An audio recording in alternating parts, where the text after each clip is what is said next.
Okay, बिस्मिल्लाहिर्रहमानिर्रहीम। ऊपर वाला क्या? नहीं, हम प्योरली लैपटॉप पे भी एंसिस पे काम कर रहे हैं, स्क्रीन पे नहीं कर रहे रिकॉर्डिंग। ठीक है, सही है। वॉइस और स्क्रीन दोनों ठीक है। Okay, एंसिस is a general purpose finite element analysis software. It's a very old software since the start of finite element analysis के जब शुरू से जब सॉफ्टवेयर डेवलप होना शुरू हुए, one of the very starting tools it was. जी, सबसे काफ़ी पहले का है फाइनाइट एलिमेंट, इसकी हिस्ट्री काफ़ी पुरानी है। अभी मतलब इतना कमर्शियल सॉफ्टवेयर ये बन चुका है कि ये जो अमेरिकन स्टॉक मार्केट्स है, नैस्डैक मार्केट में वन ऑफ द कमोडिटी के तौर पे आता है ये, जो कि वर्ल्ड वाइड सेल होती है जिस प्रोडक्ट की। इस तरह की एक प्रोडक्ट है ये बाकायदा। बड़े बड़े और सॉफ्टवेयर थे जो यूनिक कामों के लिए बनाए गए थे, जैसे फ्लुएंट था और CFD नाम के, CFD प्लस नाम के सॉफ्टवेयर थे। ये सॉफ्टवेयर्स कंप्यूटेशनल फ्लूइड डायनामिक्स या हवा की मूवमेंट, पानी की movement, particle suspended in air, particle suspended in water, इनकी कंप्लीट डिटेल्ड एनालिसिस करने के लिए सॉफ्टवेयर्स इस्तेमाल होते थे। ऑटोडाइन एक सॉफ्टवेयर था जो कि ब्लास्ट लोडिंग और इस तरह की डायनामिक लोडिंग, अर्थक्वेक लोडिंग की एनालिसिस के लिए इस्तेमाल होता था। और बेशबहा बहुत सारे सॉफ्टवेयर्स जिनमें एक्सेल और सैप का नाम भी आ जाता है। ये सॉफ्टवेयर्स और सिक्स सिग्मा एनालिसिस के सॉफ्टवेयर्स थे जो फैक्ट्री में आप कुछ प्रोडक्शन करते हैं तो उसमें लॉस ऑफ मटेरियल और उसके हवाले से कॉस्ट वगैरह आप कैलकुलेट करते हैं।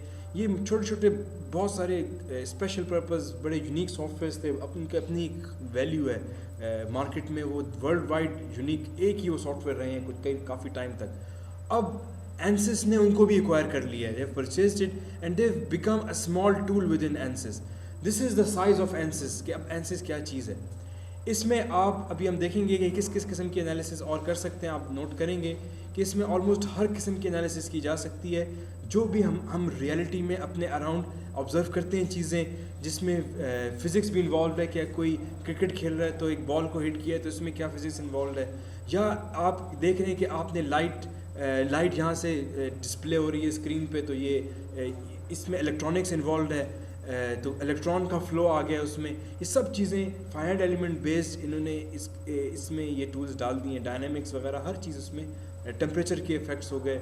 We can do every type of analysis. इसकी डिटेल में भी हम जाते हैं। सबसे पहले हम देख लेते हैं कि ये इंस्टॉलेशन मेनली हम आज ज़्यादा इसकी हिस्ट्री नहीं देखते, हम प्रोसीजर्स पे चले जाते हैं इस पर। कंपेयर भी हम दूसरे सॉफ्टवेयर से जब जब हो सकेगा तब करेंगे।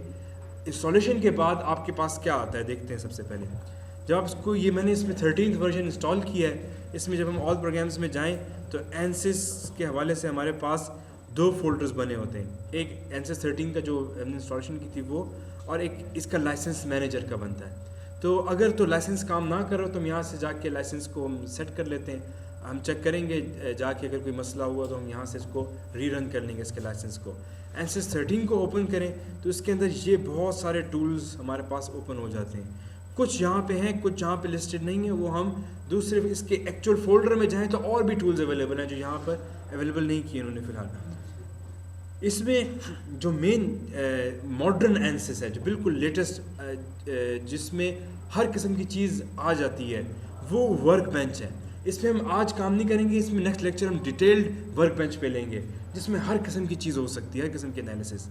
जो इसका क्लासिकल पुराना जो शुरू के सॉफ्टवेयर्स के बने थे एंसिस के, वो एंसिस parametric design language based, APDL उसको कह देते हैं हम। APDL की मैकेनिकल APDL उसका जनरल नाम है। तो ये टूल हुआ करता था। एंसिस अभी जाके तब से अब तक बहुत एडवांस हो चुका है और इसमें उसकी शेप वर्क बेंच हो गई है। लेकिन इन्होंने क्या किया, पुराने यूज़र्स के लिए भी और अपने पुरानी जो सिस्टम, जो रूट सिस्टम बनाया था, उसको भी साथ साथ इक्वली इन्होंने ग्रो किया है। और अब मैकेनिकल APDL एग्जैक्टली वही पुरानी शेप देता है। वो पुराने ज़माने का जो एंसिस डॉस मोड में हुआ करता था, उसमें विंडोज़ नहीं हुआ करता था, बिल्कुल उसी तरह से ये इसकी विंडो होती है, सब कुछ इस तरह से काम होता है। लेकिन वो तमाम मॉडर्न काम जो एक वर्क बेंच कर सकता है वो ये भी कर सकता है, लेकिन इसका यूज़ उसी तरह से, पैरामीट्रिक लैंग्वेज है इसकी, उस लैंग्वेज की तरह से उस पर हम काम कर सकते हैं। प्रोडक्ट लॉन्चर की मदद से आप मैकेनिकल APDL को के मुख्तलिफ वर्जन्स को रन कर सकते हैं।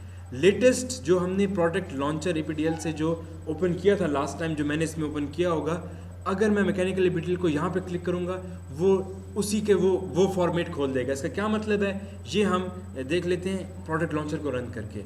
तो प्रोडक्ट लॉन्चर एक छोटा सा सॉफ्टवेयर टूल ओपन होगा लाइसेंस चेक करने के बाद, जिसके अंदर आप चूज कर सकते हैं कि आप कौन सी टाइप की एनालिसिस करना चाहते हैं। तो ये मैकेनिकल APDL को उस शक्ल का खोल दें। तो ये इसने एक विंडो ओपन की है, इसमें देख लेते हैं क्या पार्ट्स हैं। सबसे पहले कह रहे हैं कि किस सिमुलेशन एनवायरनमेंट में आप काम करना चाहते हैं, एनसिस में, एनसिस बैच में, या LS डायना सॉल्वर में। ये क्या चीज़ें हैं? एनसिस तो हमको पता है ये वही फाइनाइट एलिमेंट का सॉफ्टवेयर है। एनसिस बैच का मतलब ये कि आपने एक एनालिसिस नहीं, मल्टीपल एनालिसिस एक के बाद दीगर रन करनी है। फॉर एग्जांपल आपने कहा कि एक ट्रस थी, ट्रस पे पहले लोडिंग हो गई है, अब एक लोड जो है वो टूट के गिर के अलग हो चुका है, तो वो लोड ख़त्म हो गया उस पर। तो उसी के बेसिस पे पहले लोड होने के बाद ये इतना बेंड हो गई थी ट्रस इस तरह से, मतलब ये ट्रायंगुलर ट्रस इस तरह से अगर थी, ये इस तरह बेंड हो गई थी। जब ये लोड अलग हो गया तो ये बाउंस होके वापस ऊपर गई है। Now this is a dynamic analysis. पहले स्टैटिक एनालिसिस थी तो पहले वो रन कर दी, फिर दूसरी इसने टूट के अलग होने के बाद ये डायनामिक वाइब्रेशन इसमें होगी इस तरह से, तो आपने उसी की डायनामिक एनालिसिस कर ली उसी की। तो ये दो एनालिसिस जे के बाद दीजिए रन हुई है, this is called the batch analysis. और रियलिटी में काम भी इसी तरह से हो रहे होते हैं, एक काम के बाद दूसरा, दूसरे के बाद तीसरा, तीसरे के बाद चौथा। फॉर एग्जाम्पल एक बिल्डिंग बिल्ड हुई, उसके ऊपर सारे स्टैटिक लोड्स आ रहे थे, केस 1 हो गया। केस 2 के लोड्स उसमें से कुछ अचानक पार्टी हो गई तो लोग ऊपर एक रूम में बहुत ज़्यादा आ गए, ओवरलोडिंग हो गई उसकी, तो केस 2 बन गया। ओवरलोडिंग हालत में अर्थक्वेक भी आ गया तो डायनामिक्स भी इन्वॉल्व हो गए, तो ये थर्ड केस हो गया। तो वन एनालिसिस आफ्टर अनदर अगर आप करना चाहते हैं तो इस तरह आप बैच में कर सकते हैं। LS डायना भी एक अलग से सॉफ्टवेयर था, पहले बिल्कुल एक अलग कंपनी, इसको अभी भी अलग उस पर काम भी करती है, अलग बनाते हैं। इन्होंने भी, एनसिस ने भी उसको एक्वायर किया अपने साथ, और इसमें प्योरली एक्सप्लिसिट डायनामिक एनालिसिस होती हैं। जो भी आप इमेजिन कर सकते हैं एक्सप्लिसिट डायनामिक एनालिसिस में जो चीज़ें आती हैं वो सारा कुछ ये सॉफ्टवेयर कर सकता है। वही जो बाउंसिंग बॉल की मैंने एग्जांपल दी थी, जिसमें फिजिक्स आ गया है ये, लेकिन इसमें नॉन लिनियरिटीज़ वगैरह भी आ गई, अर्थक्वेक का केस आ गया, सारा कुछ आप LS डायना में कर सकते हैं, LS डायना सॉल्वर से। तो यहाँ पे आप चूज़ कर सकते हैं आप किस किस्म की एनालिसिस को रन करना चाहते हैं। ये जो प्रोडक्ट लॉन्चर है ये आपको इवेंचुअली मैकेनिकल APDL ही खोल के देगा, लेकिन उसमें वो ऑप्शंस देगा जो आप यहाँ पे चूज़ करेंगे। अगर मैं LS डायना चूज़ कर लूँ यहाँ पर, तो फिर वो LS डायना सिर्फ ओपन करेगा, उसका पार्ट खोलेगा। हम देखेंगे भी कैसे ओपन होगा। यहाँ पे मैं एनसिस चूज़ कर लेता हूँ। फर्दर मुझको यहाँ पे एक्स्ट्रा ऑप्शन ये भी देता है, क्या मैं इसको LS डायना के साथ रन करना चाहता हूँ कि नहीं, तो एनसिस ही रन होगा, लेकिन उसके अंदर फर्दर LS डायना की ऑप्शन भी होगी। स्टैटिक के साथ साथ आप डायनामिक एनालिसिस और डायनामिक कैलकुलेशंस भी कर सकेंगे इसमें। इसके साथ ये डिज़ाइन एक्सप्लोरर है, इसमें मुख्तलिफ मॉडलिंग की एनवायरनमेंट है ये, जिसमें आप मुख्तलिफ किस्म की शेप्स को ड्रॉ कर सकते हैं। इसमें ऑलरेडी पुराने सिस्टम अवेलेबल है जिसमें आप मॉडलिंग करते हैं, जिस तरह से हम अभी पुराने सिस्टम से ट्रस बनाएंगे, इसमें ज़रा मॉडर्न तरीके से ड्राइंग होती है, लेकिन हम अभी दोनों मॉडर्न चीज़ें हम बेसिक देखते हैं, बेसिक जो एनसिस जिस तरह से काम करता है वही चीज़। ये लाइसेंसेस इसमें ऑलरेडी जो इंस्टॉल्ड हैं उनकी लिस्ट देख लेते हैं कौन कौन से हैं। These are huge list of licenses जो इसमें इंस्टॉल्ड हैं। इसमें से आप कौन से किस एनसिस की किस टाइप को रन करना चाहते हैं। हम एनसिस की सिर्फ मल्टी फिजिक्स टाइप रन कर सकते हैं जिसमें मैकेनिक्स इन्वॉल्व होती है, कोई स्ट्रेस स्ट्रेन एज सच वो हो कर सकते हैं कैलकुलेशन, लेकिन मेन कंसर्न नहीं होता हमारा। फॉर एग्जांपल वही बाउंसिंग बॉल की बात कर लेते हैं, तो उसमें सब प्योरली फिजिक्स इन्वॉल्व है उसमें। तो इसमें this all multi physics problem, जिसमें अब वो बॉल उस जब हिट करती है ज़मीन को तो उसके अंदर जो एयर का प्रेशर है वो कंप्रेस होने से प्रेशर इंक्रीज हो जाता है। अब वो अगर आप उसकी स्ट्रेस वो प्रेशर एनालिसिस हाइड्रोडायनामिक्स की इफेक्ट देखना चाहते हैं कि हवा में फ्रिक्शन जो प्रोड्यूस होगी जिससे स्लो डाउन होगा, वो सारा कुछ इसमें सब कुछ इन्वॉल्व है। All together analysis is in multi physics. ये आपको वो सारे टूल्स दे देगा जिससे आप किसी भी फिजिक्स के कोई भी फिनोमेना की आप एनालिसिस कर सकते हैं। इसका with dynamic analysis pre and post processing. Pre processing किसको कहते हैं कि आप कोई एनालिसिस करना चाहते हैं तो उससे पहले इसको ड्रॉ करते हैं कंप्यूटर के अंदर। तो उसमें क्या मेंबर्स हैं, उसका मॉड्यूलस कितना है, उसका क्रॉस सेक्शनल एरिया कितना है, ये सब आपको कंप्यूटर को बताना होता है ना. This is called pre processing. जब ये प्री प्रोसेसिंग कंप्लीट हो जाती है, कंप्यूटर को सब कुछ मालूम हो जाता है, आप फाइनाइट एलिमेंट एनालिसिस या फाइनाइट डिफरेंस मेथड से कोई भी एनालिसिस आप रन करते हैं उस प्री प्रोसेस्ड मॉडल के ऊपर. जब ये एनालिसिस कंप्लीट हो जाती है तो इसके पास रिजल्ट आ जाते हैं और आपको रिजल्ट्स देखने होते हैं. हो सकता है वो डिफ्लेक्टेड शेप की शक्ल में हो सकता है वो shear force bending moment diagram की शक्ल में हो सकता है वो von Mises stress distribution diagram हो, या एक्सियल स्ट्रेस डिस्ट्रीब्यूशन डायग्राम हो, फ्लेक्सर स्ट्रेस डिस्ट्रीब्यूशन डायग्राम हो, शेयर स्ट्रेस डिस्ट्रीब्यूशन डायग्राम हो. ये सब कुछ पोस्ट प्रोसेसिंग से दिखाता है आपको. तो दरमियान में फाइनाइट एलिमेंट या फाइनाइट डिफरेंस एनालिसिस हो रही होती है. इससे पहले मॉडलिंग जब आप करते हैं उसको प्री प्रोसेसिंग कहते हैं. रिजल्ट्स देखने के लिए आप मुख्तलिफ जो काम करते हैं वो पोस्ट प्रोसेसिंग कहलाती है, प्री एंड पोस्ट. तो ये डायनामिक की प्री पोस्ट की बात कर रहे हैं. इसके अलावा मैकेनिकल है.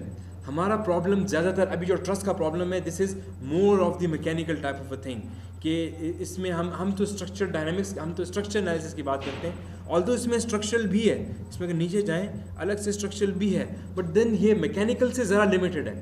इसमें कुछ जो मैकेनिक्स इन्वॉल्व होता है वो चीज़ें इसमें उस डिटेल में नहीं है जिस तरह मैकेनिकल में है. तो हम एंसर्स जब मैं खुद भी इस्तेमाल करता हूँ, मैं मैकेनिकल इस्तेमाल करता हूँ, मैं स्ट्रक्चरल को इतना यूज़ नहीं करता क्योंकि उसमें मुझे ज़्यादा ऑप्शंस मिल जाती हैं. तो इसके अलावा देखिए मैकेनिकल के भी बहुत सी टाइप्स हैं. क्या आप मैकेनिकल के साथ उसकी इलेक्ट्रोमैग्नेटिक एनालिसिस भी करना चाहते हैं कि नहीं?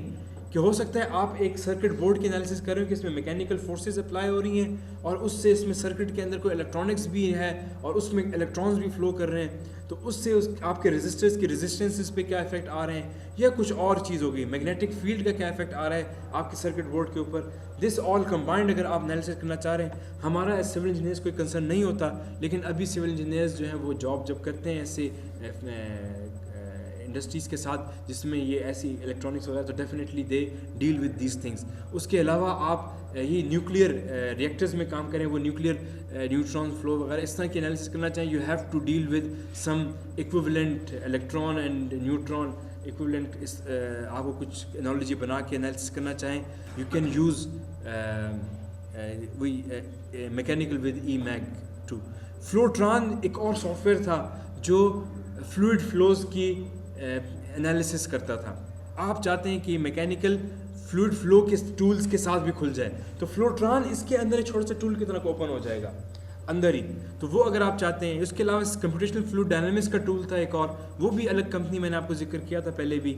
LS Diana के साथ मैकेनिकल रन करना चाहते हैं, magnetic with LS Diana, computational fluid dynamics with LS Diana and so on, huge set of. क्या आप कौन कौन से टूल्स आपके एनालिसिस में इस्तेमाल होंगे. इस तरह से सिर्फ स्ट्रक्चरल है, ज़रा सा लिमिटेड है मैकेनिकल से, लेकिन उसके भी वही सेट्स बने हुए हैं सारे. और एनसिस प्रोफेशनल भी है ये, और भी दूसरे काम करता है, डिज़ाइनिंग के काम भी करता है. इसमें सिक्स सिग्मा एनालिसिस, जिस तरह से प्रोबेबिलिटी एनालिसिस होती है कि आप फैक्ट्री में अगर एक बॉल पॉइंट है उसको आप सिलेंड्रिकल इस तरह से मार्कर को मैन्युफैक्चर कर रहे हैं, इसमें किस जब आप इसको यूज़ करते हैं इसमें ये स्ट्रेसेस आती है, उसकी स्ट्रेस एनालिसिस हो जाएगी. फिर आप जब ये वेरीफाई हो जाएगा तो इसको आप चेक करेंगे कि क्या इसको फैक्ट्री में मैन्युफैक्चर जब किया जाए तो ये शेप मैन्युफैक्चर करना आसान है कि मुश्किल है. तो उसकी डिफ़िकल्टी और ईजीनेस को कंपेयर करके ये प्रोबेबिलिटी फाइंड करेगा कि क्या इसके अगर आप इस फैक्ट्री में 100 सैंपल्स प्रोड्यूस कर सकते हैं, तो जो टेक्नोलॉजी इसको बनाने में इस्तेमाल कर रहे हैं आप, उसकी वजह से 90 सैंपल्स जो प्रोड्यूस होंगे वो यूज़फुल होंगे, 10 आपका वेस्ट बनेगा. आप और कॉम्प्लिकेटेड इसकी शेप बनाएं, ज़्यादा चांसेस हैं उसकी शेप में ख़राबियाँ प्रोड्यूस हों, आपकी प्रोडक्ट बने उसमें एरर्स आने के ज़्यादा चांसेस होंगे. फिर 50 आपके सैंपल्स ठीक बनेंगे, 50 ख़राब बनेंगे. और भी कॉम्प्लिकेटेड कर लें, टाइटेनियम और पता नहीं क्या क्या इस्तेमाल करना शुरू कर दें, उसकी इक्वल डिस्ट्रीब्यूशन वगैरह, वो सब मुश्किल हो जाएगा आपके लिए. और तो 10 आउट ऑफ 100 सैंपल्स आपके यूज़ के बनेंगे, 90 सैंपल्स हो सकता है आपके ज़ाया हो जाएं. जिस तरह से आप करते हैं इस तरह की कॉम्प्लिकेटेड, या ख़ास तौर से जब आप लैब इंस्ट्रूमेंट, प्रिसीजन इंस्ट्रूमेंट्स ख़रीदते हैं तो वो आपको महंगे इसीलिए मिलते हैं क्योंकि वो इंस्ट्रूमेंट जो टेस्टिंग में मेजरमेंट के लिए इस्तेमाल होते हैं उनकी कैलिब्रेशन बहुत एहतियात से की जाती है. फैक्ट्री में जब वो बनाते हैं वो कुछ किस तरह के बनते हैं, कुछ में एरर्स होते हैं, कुछ ये होते हैं, गुंजाइश नहीं होती एरर की आपके measuring instruments, they have to be perfectly accurate. और उसकी परफेक्शन का चेक ये होता है कि बिल्कुल 99% बिल्कुल सही इंस्ट्रूमेंट आपने मैन्युफैक्चर किया होगा, लेकिन उसमें 1% जो एरर है वो आपकी क्वालिटी को ख़राब करता है, आप उसको डिस्कार्ड करेंगे। उसमें आपके जो सैंपल्स प्रोड्यूस करते हैं फैक्ट्री में वेस्टेज बहुत ज़्यादा होता है, इसीलिए आपको एक छोटा सा लोड सेल लाखों का मिलता है।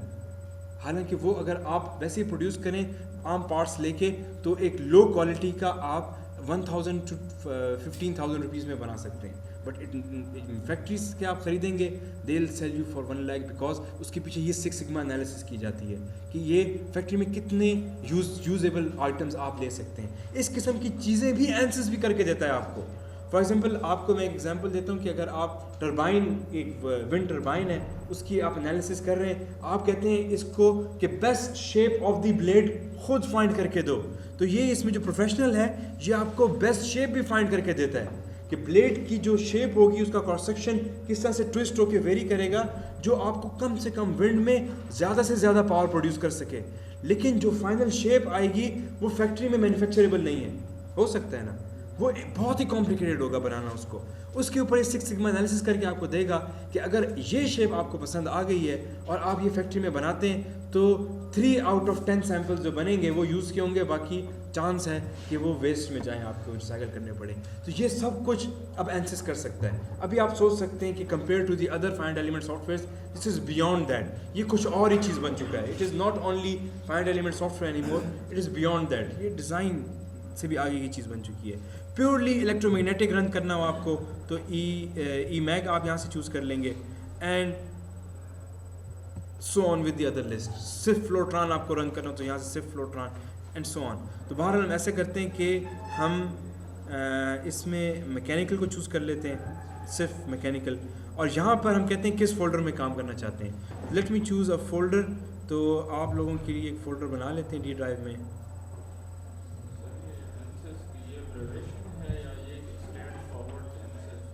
हाँ, इसकी एक एब्रीविएशन थी डेफिनेटली, ये एनालिसिस ऑफ स्ट्रक्चरल सिस्टम इस तरह से कुछ था। मेरे सिस्ट जो था वो सिस्टम्स का था और एनालिसिस ऑफ स्ट्रक्चरल सिस्टम्स मेरे ख्याल में, लेकिन आई एम नॉट श्योर, आप इसको वेरीफाई कर लें। इसकी इन्होंने एब्रीविएशन की।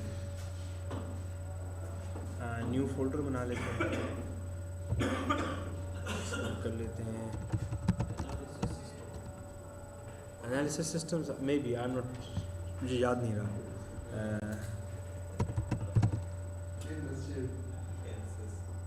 अच्छा, यहाँ पे ये अब यहाँ पे आपसे पूछ रहे हैं कि आप जो भी अब काम करेंगे उसकी सारी की सारी फाइल्स किस डायरेक्टरी में सेव करें। तो मैंने डी ड्राइव में भी एक सीकॉस एनालिसिस नाम का फोल्डर बनाया है, मैं यहाँ पे वो चूज़ कर लेता हूँ, हियर इट इज़। ओके, अब जो आप काम करेंगे उस फाइल का, उसकी बहुत सारी फाइल्स बनेंगी लेकिन उनकी एक्सटेंशंस डिफरेंट होंगी, कोई क्या फाइल होगी तो कोई क्या फाइल होगी, लेकिन उस फाइल का नाम एक ही होगा, सिर्फ एक्सटेंशंस उसकी डिफरेंट होंगी। तो वो हम नाम रख लेते हैं, उसको हम ट्रस्ट क्लास कर लेते हैं कि क्लास में हम जो ट्रस्ट की है वो उसका नाम हो। इसमें अब यहाँ पे कस्टमाइज, ये फाइल मैनेजमेंट का टैब था। कस्टमाइजेशन प्रेफरेंस में ये आप मेमोरी कितनी इस्तेमाल करें, हो सकता है आपका कंप्यूटर ज़रा लो एंड का हो तो आप कहते हैं आप, और या आपका हाई एंड का कंप्यूटर हो, आप आप चाह रहे हैं कि इसकी मेमोरी सारी इस्तेमाल ना करें, जब तक ये एनालिसिस कर रहा हो तब तक जो है वो इस दौरान आप दूसरे काम भी कर सकें, वरना आपका कंप्यूटर बहुत स्लो हो जाता है जब प्योर ये एनालिसिस करने लगता है। तो आप उसको लिमिट कर सकते हैं कि इतनी मेमोरी इस्तेमाल करें। बहरहाल इसकी डेप्थ में जाने की ज़रूरत नहीं है, इससे आप ये स्पीड इसकी बढ़ा सकते हैं, ग्राफिक्स डिवाइस की, इसकी भी हम डिटेल में नहीं जाते हैं। हाई परफॉर्मेंस कंप्यूटिंग जो है ये आपके एक कंप्यूटर में आजकल 7 कोर्स आ रहे हैं, 7 प्रोसेसर्स एक ही कंप्यूटर में लगे होते हैं, उसमें से कितने यूज़ करें। मेरे पास डुअल कोर है अभी, तो ये 2 की ऑप्शन दे रहा है, मैंने कह दिया कि नहीं जी, बस ये बस अपना एक ही जो नॉर्मल तरीके से करता है वही करे। उसके अलावा डिस्ट्रीब्यूटेड कंप्यूटिंग भी है कि अगर इस कंप्यूटर ये एक इंटरनेट के नेटवर्क पे लगा हुआ है, इसके साथ 20 कंप्यूटर्स और नेटवर्क पे हैं, तो मैं उस सब पे HPI इंस्टॉल कर दूंगा, MPP या HPI जो होता है विंडोज़ का, HPC इसकी डिस्ट्रीब्यूटेड कंप्यूटिंग के लिए होते हैं। तो क्या करेगा, ये आपकी एक बड़ी एनालिसिस के 20 हिस्से कर देगा छोटे छोटे, और हर हिस्से को, छोटे छोटे पार्ट को 20 कंप्यूटर्स में एनालाइज करेगा। जब एनालिसिस कंप्लीट हो जाएगी तो वो फाइनल ला के दोबारा रिजल्ट को कंबाइन करके यहाँ पे हमको दिखा देगा। तो एक टाइम में जो हम एक कंप्यूटर में एक बड़े स्ट्रक्चर की एनालिसिस करें बहुत टाइम लगता है उस पर, लेकिन 20 हिस्से करके छोटे छोटे 20 पार्ट्स करें, बहुत क्विकली एनालिसिस हो जाएगी। ये जो अभी जिस तरह से मुख्तलिफ यूनिवर्सिटीज़ में, पाकिस्तान में भी वो फ्री सर्विस अब दे रहे हैं HEC के थ्रू या डायरेक्टरेट ऑफ साइंस टेक्नोलॉजी के थ्रू, जिसमें आप ये अब यूज़ कर सकते हैं अपनी रिसर्च के लिए। HPC कंप्यूटर्स जो ANSYS के बड़े बड़े स्ट्रक्चर के एनालिसिस सेकंड्स में आपको सुपर कंप्यूटर्स करके दे देते हैं। राइट, तो इसकी हम और डेप्थ में नहीं जाते हैं। जो सिलेक्शन कैसे करते हैं कंप्यूटर्स की, नेटवर्क की सिलेक्शन वगैरह, इसको हम नहीं देखते। सिंपल हम जहाँ जाके जब हम अपनी चॉइस से चीज़ों को सिलेक्ट कर लिया है, इसको रन करेंगे तो इसका काम कंप्लीट हो गया। अब हम इसको रन करके अब ये दूसरा सॉफ्टवेयर खोल रहा है। Now it is opening up mechanical APDL। पीछे अब ये इसको हम बंद करना चाहें तो ये जो खोला था हम इसको बंद कर सकते हैं। I leave it open now, ये बंद हो, इसका काम कंप्लीट हो चुका है। This is first thing. इसके साथ जो अभी ओपन हुई है वो एक ये विंडो है, output window.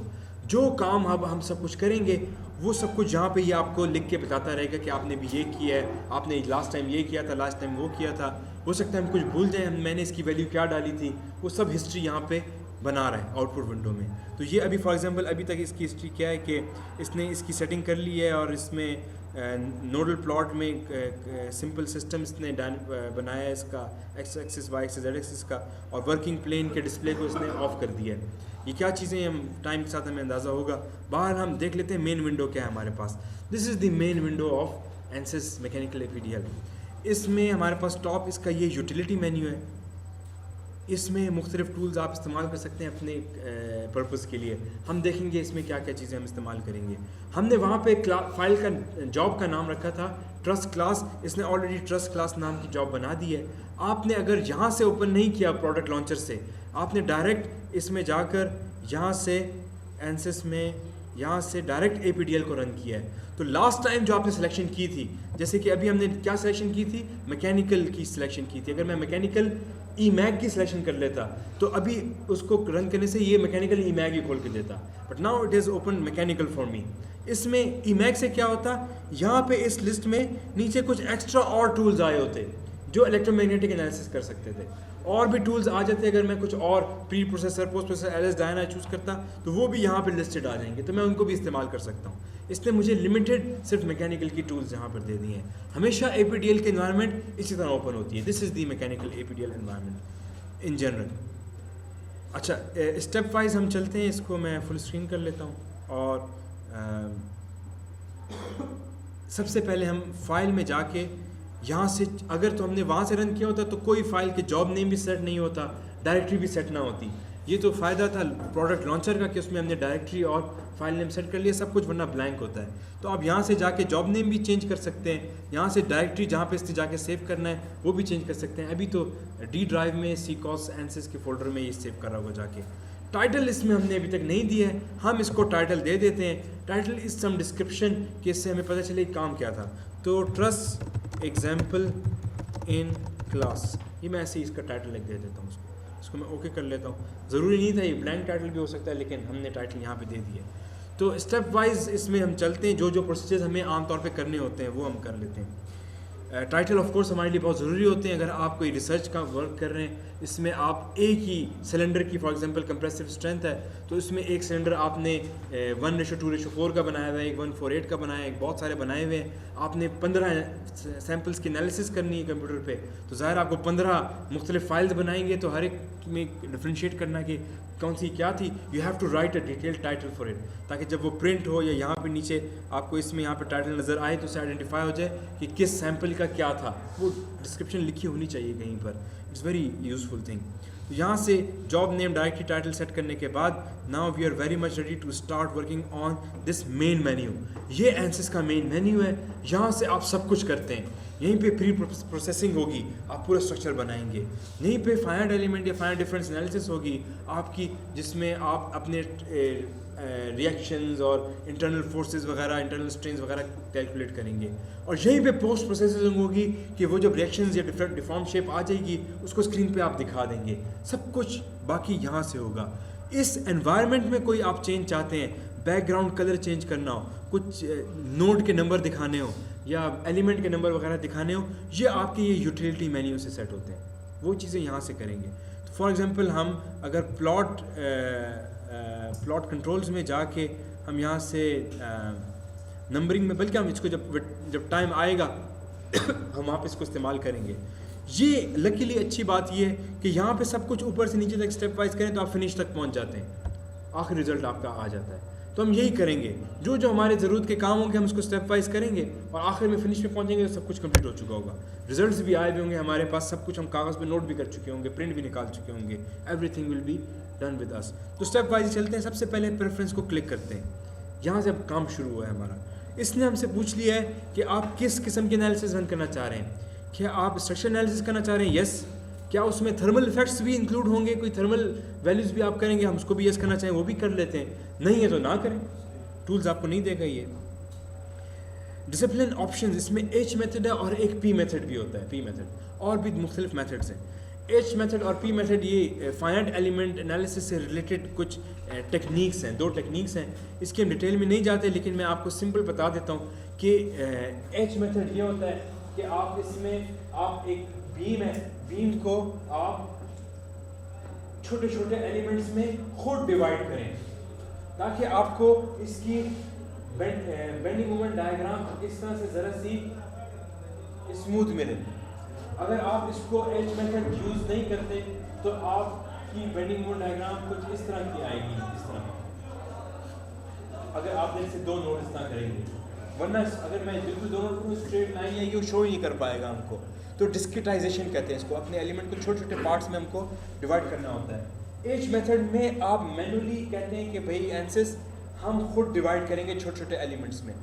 P method is a polynomial method, उसमें आप कोई एलिमेंट्स में इसको डिवाइड नहीं करते, आप कहते हैं between these 2 points a third order और second order different equation will be used, तो हम क्वाड्रेटिक इक्वेशन कह देते हैं। इसके दरमियान में आप x² plus ax² plus bx plus c is equal to 0 वाली इक्वेशंस या इज इक्वल टू y की इक्वेशन इस्तेमाल करें, you can easily fit a smooth curve in it, तो इससे ज़्यादा स्मूथ होगा और इसमें डिस्क्रिटाइजेशन भी इस तरह की गई होगी। This is a p method of analysis and this is an h method of analysis.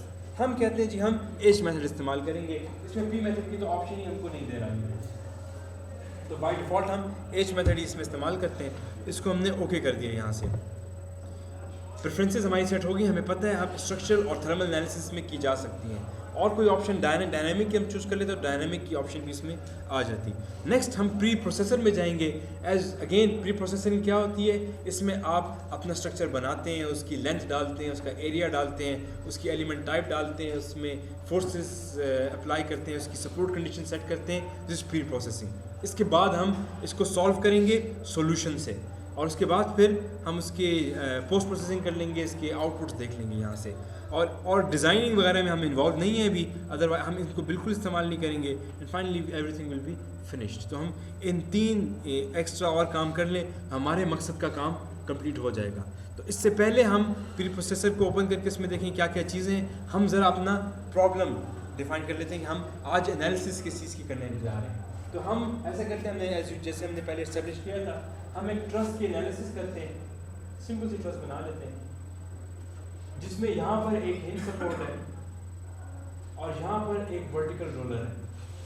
यहाँ पर हम एक फोर्स अप्लाई कर देते हैं, यहाँ भी फोर्स अप्लाई कर देते हैं, इसकी हाइट 15 फीट कर लेते हैं और इसकी 20 फीट लेंथ कर लेते हैं।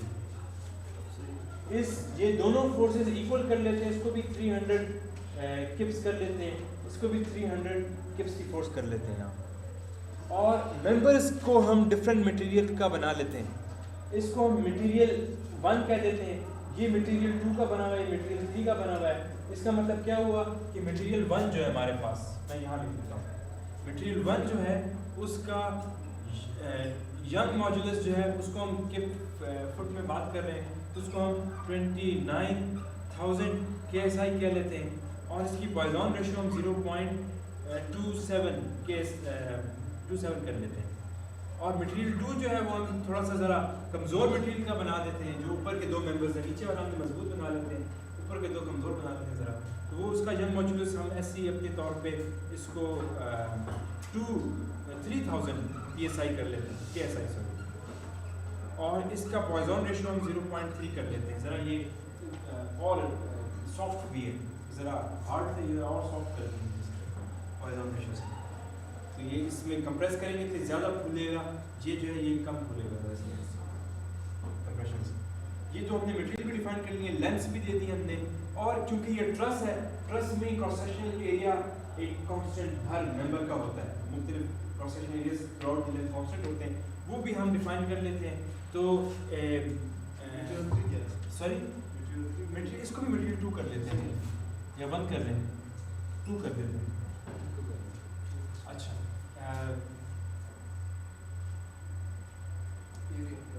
क्रॉस सेक्शनल एरिया एक कांस्टेंट है। अगर तो बीम होती तो बीम में एरिया की जरूरत नहीं होती, हमको मोमेंट ऑफ इनर्शिया की जरूरत पड़ती है। हम मोमेंट ऑफ इनर्शिया का केस नहीं करते अभी, हम सिंपली एक्सियल लोडेड मेंबर्स हैं, हमें ऑलरेडी पता है, तो इसलिए हम सिर्फ एरिया लिख लेते हैं।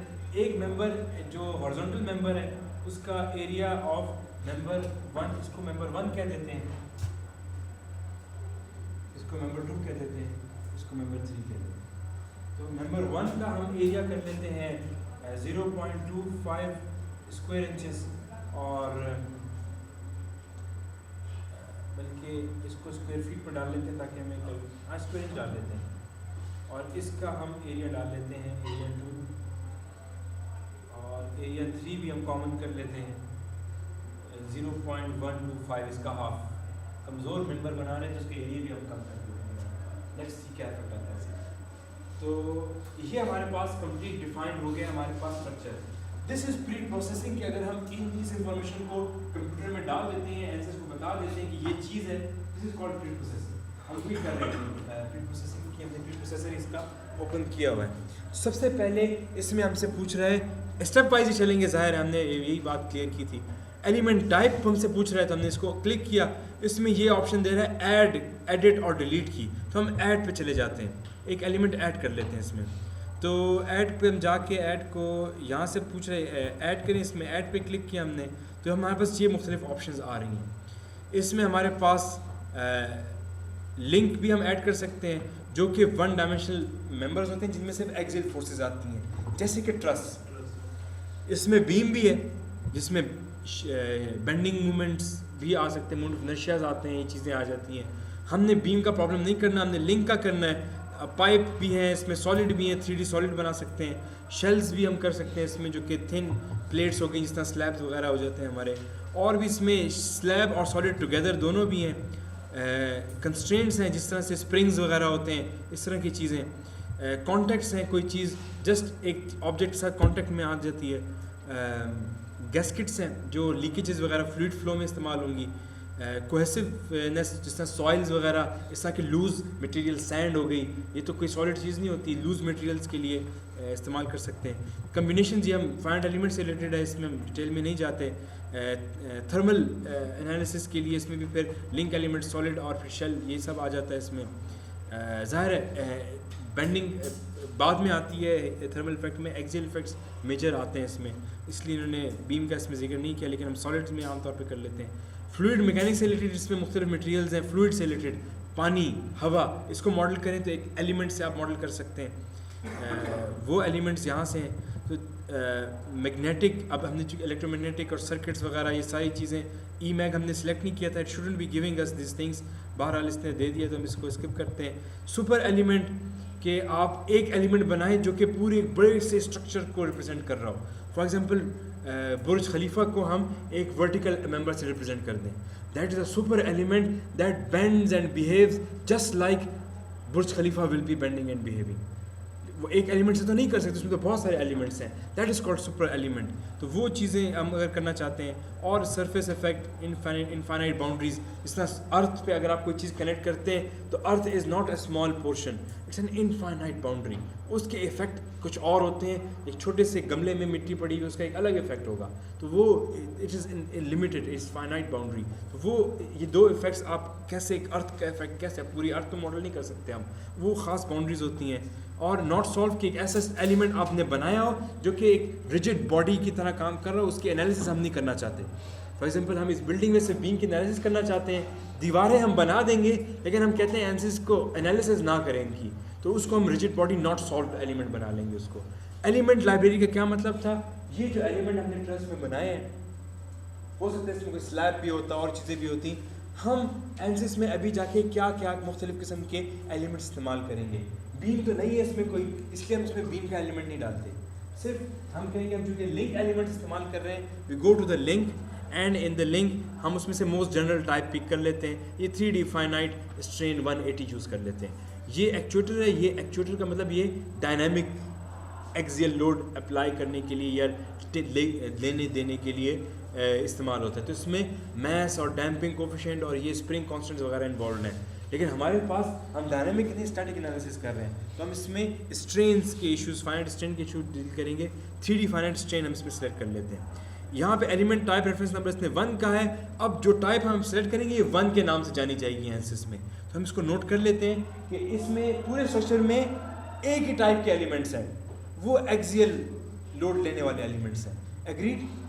ठीक है। अगर इसमें मैं यहाँ पर एक इस तरह करके एक लोड लगा के इस तरह से एक बीम भी लगा दूं तो हाइब्रिड स्ट्रक्चर बन जाएगा। मतलब हमारे पास 2 किस्म के मेंबर्स होंगे, एलिमेंट्स होंगे, एक बीम और लिंक टाइप के एलिमेंट्स। 2 टाइप्स अब भी रहती हैं, 2 हैं। ये 1 2 3 4 टाइप्स नहीं है, 2 टाइप्स बन जाती है हमारे पास। इसके ऊपर हम दीवार कंक्रीट के बना देते हैं, इसको छोटे छोटे एलिमेंट्स में डिवाइड कर देते हैं। तो हमारे पास ये 3 किस्म के हो गए, एक शेल्स भी आ गए हैं, बीम भी आ गए और लिंक भी आ गए। तो हम यहाँ पर फिर 3 एलिमेंट्स यूज़ कर लेंगे। क्योंकि हमारे पास सिर्फ एक ही टाइप के इस्तेमाल हो रहे हैं तो हम एक ही 1 के नाम से हम लिख के सेलेक्ट करके इसको ओके कर देते हैं और लिस्ट में एक ही सेट हो गया है। अगर हम इसमें ऐड करते रहें हम मुख्तलिफ ये तीनों किस्म के सारे ऐड कर सकते हैं कि जो जो एलिमेंट्स हम इस्तेमाल करना चाह रहे हैं। इसमें ऑप्शंस में जाएं तो इसी एलिमेंट की ऑप्शंस आ रही हैं। हमसे ये पूछ रहा है क्रॉस सेक्शन की स्केलिंग किस टाइप की हो। वी आर नॉट इंटरेस्टेड कि हम इसमें मतलब हम जनरल एनालिसिस करना चाह रहे हैं। Just it was an awareness कि इसमें मुख्तलिफ ऑप्शंस होती हैं, इनकी कभी कभार हमें ज़रूरत पड़ जाती है, यहाँ पे वो ऑप्शंस सेट करनी पड़ती हैं। बहरहाल हमारे पास अभी इसमें कोई ऐसी ऑप्शन नहीं थी। जो इन्फॉर्मेशन हमारे पास है उसका कोई ताल्लुक नहीं था इससे, हमने इसको सेट नहीं किया, इसको यहाँ से क्लोज कर दिया। जो जो एलिमेंट टाइप्स हमने अपने स्ट्रक्चर में इस्तेमाल करनी थी प्री प्रोसेसर में हमने वो सिलेक्ट कर ली हैं, वो एक ही है और उसकी टाइप का नंबर है 1। क्लियर हो गई ये बात? आगे चलते हैं। Next is real constants. हमारे एलिमेंट्स से रिलेटेड क्या क्या कांस्टेंट वैल्यूज होंगी जो उससे रिलेटेड होंगी। जो मटेरियल की इंफॉर्मेशन है वो तो हम यहाँ पे डाल देंगे मटेरियल प्रॉपर्टीज में, लेकिन रियल कांस्टेंट्स क्या है वो हम क्लिक करते हैं तो हमें अंदाजा हो जाएगा क्या क्या चीज़ें होती हैं। रियल कांस्टेंट्स में गए, इसमें ऐड पे क्लिक किया, इसमें अभी तक कोई रियल कांस्टेंट डिफाइंड नहीं है। हम 2 कांस्टेंट्स इस्तेमाल कर रहे हैं इसमें, एक 0.25 क्रॉस सेक्शनल एरिया और एक 0.125। ये जो होगा ये एलिमेंट नंबर 1 में इस्तेमाल होगा कांस्टेंट एरिया, और बाकी जो ये दूसरा वाला कांस्टेंट है ये 2 और 3 दोनों में इस्तेमाल होगा हमारे पास। तो इसको मैं A2 इसको हम कांस्टेंट 1 का नाम देते हैं, इसको कांस्टेंट 2 का नाम दे देते हैं। एनसिस ABC इस्तेमाल नहीं करता मुख्तलिफ चीज़ों को नाम देने के लिए, वो नंबर्स इस्तेमाल करता है 1 2 3। तो अभी हम इसको ऐड करेंगे यहाँ से। इसमें अब हमसे सबसे पहले पूछ रहा है कि चूज़ एलिमेंट टाइप। एक ही टाइप हमने सेलेक्ट की हुई है ऑलरेडी, तो वो उसने एक ही चूज़ करने की इसको सेलेक्ट किया। इस किस्म की एलिमेंट टाइप के लिए ये कांस्टेंट्स अवेलेबल हैं। चूँकि ये लिंक एलिमेंट था, एक्सियल लोड ले सकता है, तो इसमें डेफिनेटली एरिया चाहिए होता है हमें। तो इस कांस्टेंट को हम डिफाइन करते हैं 1 के नाम से, एरिया इसका हम इंच में डालते हैं। This is the first time कि हम कोई यूनिट इस्तेमाल कर रहे हैं, कोई डिस्टेंस का यूनिट। हमने अभी तक कोई यूनिट सेट नहीं किया इसमें। अब हम चूँकि इंच में डाल रहे हैं यहाँ पर, अब के पास से लेंथ का कोई भी हम फिगर डालेंगे वो हमें इंच में ही डालना पड़ेगा। We have to put it in inches. तो हम यहाँ से इसको कर लेते हैं 0.25, या इसको फीट में कर लेते हैं, हम फिर फीट में भी बाद में इस्तेमाल कर सकते हैं। बहरहाल हम इंच में ही इसको डाल देते हैं। अब सब कुछ इंचेस में इंस्टॉल फीड होगा इसमें। दूसरा है एडेड मैस पर लेंथ। चूँकि इसमें डायनेमिक एनालिसिस हम कर नहीं रहे, या हम इसमें सेल्फ वेट को इंक्लूड नहीं करना चाह रहे, किसी मेंबर का कोई सेल्फ वेट भी हो सकता है, तो लेट्स से अगर हम करना चाहते तो हम यहाँ लिख देते हैं। हम एक तरह से ये टाइप ऑफ डेंसिटी है, लेकिन पर यूनिट लेंथ है, पर यूनिट एरिया या पर यूनिट वॉल्यूम नहीं है हमारे पास। तो बाहर हम इसको इग्नोर करते हैं, इसको ब्लैंक ही छोड़ देते हैं। इसको हमने ओके कर दिया है। सेट नंबर 1 हो गया, वही इसमें एरिया 0.25 आ चुका है। सेट नंबर 2 करने के लिए हम यहाँ से ऐड कर देते हैं, और दोबारा पूछ रहे हैं हमसे किस एलिमेंट टाइप के लिए आप डिफाइन करना चाहते हैं। वो इसी टाइप का एलिमेंट है, ये भी वही टाइप के एलिमेंट है जिस तरह का ये था। तो मैंने उसी को सिलेक्ट करके ओके कर दिया, इसने खुद ही इसको इंक्रीमेंट करके 2 कर दिया है। सेकंड सेट बन रहा है हमारे पास, उसको रियल कांस्टेंट को हम 0.125 कर देते हैं, 0.125। मैथ्स अगेन हमें हमारी ज़रूरत नहीं, इसको हमने ओके कर दिया, 2 सेट बन चुके हैं। We know 1 represent word and 2 represents word, हमको पता है ऑलरेडी। इसको हम यहाँ से अब क्लोज कर देते हैं, या अगर चेंज करना हो तो एडिट कर लें यहाँ से, तो एडिट भी हो जाएगा। इसको ओके कर क्लोज कर दिया, तो रियल कांस्टेंट डिफाइन हो गए। अब इसके बाद हमारे पास मटेरियल प्रॉपर्टीज़ पे जाते हैं। मटेरियल प्रॉपर्टीज़ में इसमें ऑलरेडी बिल्ट इन लाइब्रेरी है, जिसमें concrete, steel, aluminium, TNT, air, हर किस्म के मटेरियल्स की ह्यूज लिस्ट है। हम हमारा अपना मटेरियल है, हमने लैब पर टेस्टिंग करके लैब में हमने अपने मटेरियल को टेस्ट किया और उसके पॉइजन और मॉड्यूल्स निकाल लिए। हम इसकी लाइब्रेरी से इस्तेमाल नहीं करते, हम अपनी मटेरियल खुद बना लेते हैं। This is called material modelling. आपने अगर सुना हो, एक स्ट्रक्चर मॉडलिंग करते हैं, अब हम मटेरियल खुद बना रहे हैं। एक मटेरियल कंप्यूटर में कैसे बनाते हैं वो इस तरह बनाया जाता है कि हम लाइब्रेरी में नहीं जाते हैं, हम यहाँ मटेरियल मॉडल पे क्लिक करते हैं। इसको क्लिक किया तो हमारे पास ये ऑप्शन खुल गई। इसमें पहले से इसने सेलेक्ट किया हुआ है मटेरियल मॉडल नंबर 1, तो हम इसको कह देते हैं ये 1 टाइप है, इसको हम 2 टाइप मटेरियल कह देते हैं। अगेन मटेरियल्स को नंबर से डिफाइन किया है, हर चीज़ यहाँ पे नाम से नहीं नंबर से रिप्रेजेंट की जाती है। एंसेस में हमने नंबर ही दे दिए इसको। इसमें सबसे पहले हमने मॉड्यूलस और पॉइजन से हमें पता चल रहा है कि ये इलास्टिक रेंज में काम होगा। हम इसकी इन इलास्टिक रेंज में नहीं ले जाना चाह रहे हैं, विद इन इलास्टिक रेंज जा रहे हैं। और ये आइसोमेट्रिक प्रॉपर्टीज़ भी हैं इसकी, X, Y, Z हर डायरेक्शन में इसकी सेम प्रॉपर्टीज़ हैं। तो हम इस तरह का मटेरियल चूज़ करते हैं। हम थर्मल के लिए नहीं, हम स्ट्रक्चरल परफॉर्मेंस एनालिसिस के लिए देखना चाह रहे हैं, तो हम इसको क्लिक करेंगे स्ट्रक्चरल को। इसमें क्या हम नॉन लीनियर रेंज में जाना चाह रहे हैं, लीनियर में हमने कहा था हम लीनियर में रहेंगे। और भी मुख्तलिफ प्रॉपर्टीज़ हैं इसमें, हम उसमें नहीं जाते। लीनियर पे सिलेक्ट किया, लीनियर में फिर हमारे हमसे पूछा इलास्टिक एक ही टाइप है, उसको क्लिक किया। इलास्टिक में हमसे पूछा है क्या मटेरियल आइसोट्रोपिक है, ऑर्थोट्रोपिक है कि एनाइसोट्रोपिक है, तो हम इसमें आइसोट्रोपिक चूज़ कर लेते हैं। आपको समझ तो आ रही है ना। आइसोट्रोपिक में अगेन हमसे वही Poisson ratio about XY plane और मॉड्यूलस इन X डायरेक्शन हमसे पूछ रहा है। जाहिर है इन Y और Z डायरेक्शन भी यही इस्तेमाल करेगा आइसोट्रोपिक जो हुआ। और फिर XY में फिर पे ये YZ और ZX इनमें भी पॉइजन रेशियो वही लेगा, क्योंकि आइसोट्रोपिक मटेरियल है। तो इसलिए हमसे इसने और पूछे नहीं। अगर मैं एनाइसोट्रोपिक या ऑर्थोट्रोपिक पूछ लेता तो इसमें हमसे ये लिस्ट लंबी पूछ लेता। X, Y, Z तीनों में डिफरेंट डायरेक्शन में मुख्तलिफ मॉड्यूलस होते हैं इसके, फिर लिस्ना वुड में होता है। तो हम पहले के डिफाइन कर लेते हैं। अब फर्स्ट टाइम हम लोड का कोई यूनिट इस्तेमाल कर रहे हैं, किप्स। इंच तो हम ऑलरेडी इस्तेमाल कर चुके हैं। नाउ अब everything wherever we apply load it has to be in kips. तो हम यहाँ पे लिख देते हैं 20, या अब भी आपके पास चॉइस है, आप पाउंड्स में इसको कन्वर्ट करके पाउंड में डालें तो आप पाउंड्स में फिर ज़ाहिर है सारे लोड डालेंगे। 29,000 KSI ये डाल दिया हमने, और ये पॉइजन 0.27 कर लेते हैं यहाँ पर। अगर थर्मल एनालिसिस करना चाहते हैं टेम्परेचर 1 पे ये है, उसका टेम्परेचर आप डिग्रीज में लिख सकते हैं यहाँ पर। फिर ऐड टेम्परेचर करके ये दोबारा इसको खोलता रहेगा कि और फर्दर इसमें ऐड होते रहेंगे 2, 3, 4 एंड सो ऑन, कि जब टेम्परेचर 0 डिग्री हो तब इस मटेरियल का पॉइजन और मॉड्यूलस ये होता है। जब ये 5000 डिग्री सेल्सियस तक पहुँच जाए तो ये मेल्ट हो जाता है, इसका पॉइजन ये हो जाता है और इसका यंग्स ये हो जाता है। तो आप थर्मल एनालिसिस भी कर सकते हैं, कोई पूरी स्ट्रक्चर की मेल्टिंग वगैरह सारा कुछ आप मॉडल कर सकते हैं इसमें। बहरहाल हम उस डिटेल में नहीं जाते जी। ग्राफ जब आपके बहुत सारे टेम्परेचर्स हों उस पर आप इसका ग्राफ, इन दोनों का ग्राफ देखना चाहते हैं कि टेम्परेचर के साथ ये कैसे वेरी करके आपने बनाए हैं, ग्राफ को क्लिक करेंगे उसको ग्राफिकली आपको दिखा देगा। अभी मैं क्लिक करूँगा तो एक पॉइंट आएगा, उसमें कुछ भी नहीं आएगा। इसको हम ओके कर लेते हैं। ये एक मटेरियल हमने डिफाइन कर दिया है M1, वो ये आ गया हमारे पास, इसकी डिटेल ये रही। दूसरा भी ऐड कर लेते हैं, मटेरियल में जाके न्यू मॉडल करेंगे। इसको मटेरियल का ऑलरेडी ID 2 है, आप 3, 4 या कुछ और भी दे सकते हैं। हमने 2 चूज़ किया इसके लिए, हम इसको भी 2 ही कहेंगे। इसको 2 कह के ओके कर दिया हमने। Again this is also linear elastic isotropic, इसी को क्लिक कर दिया और यहाँ से इसका पॉइजन हमने पॉइंट इसको 3000 KSI ये डाल दिया, यंग्स मॉड्यूलस पॉइजन इसका 0.3 डाल के इसको हमने ओके कर दिया है। दोनों मटेरियल आगे और कोई मटेरियल है ही नहीं हमारे पास। मटेरियल मॉडलिंग कंप्लीट, इसको हमने क्लोज कर दिया। मटेरियल मॉडल को भी हमने क्लोज कर दिया। अभी तक हम प्री प्रोसेसिंग ही कर रहे हैं, आगे सेक्शंस वगैरह डिफाइन करने होते हैं। हमें ऑलरेडी पता था इसका throughout the length cross sectional area same है हर मेंबर का।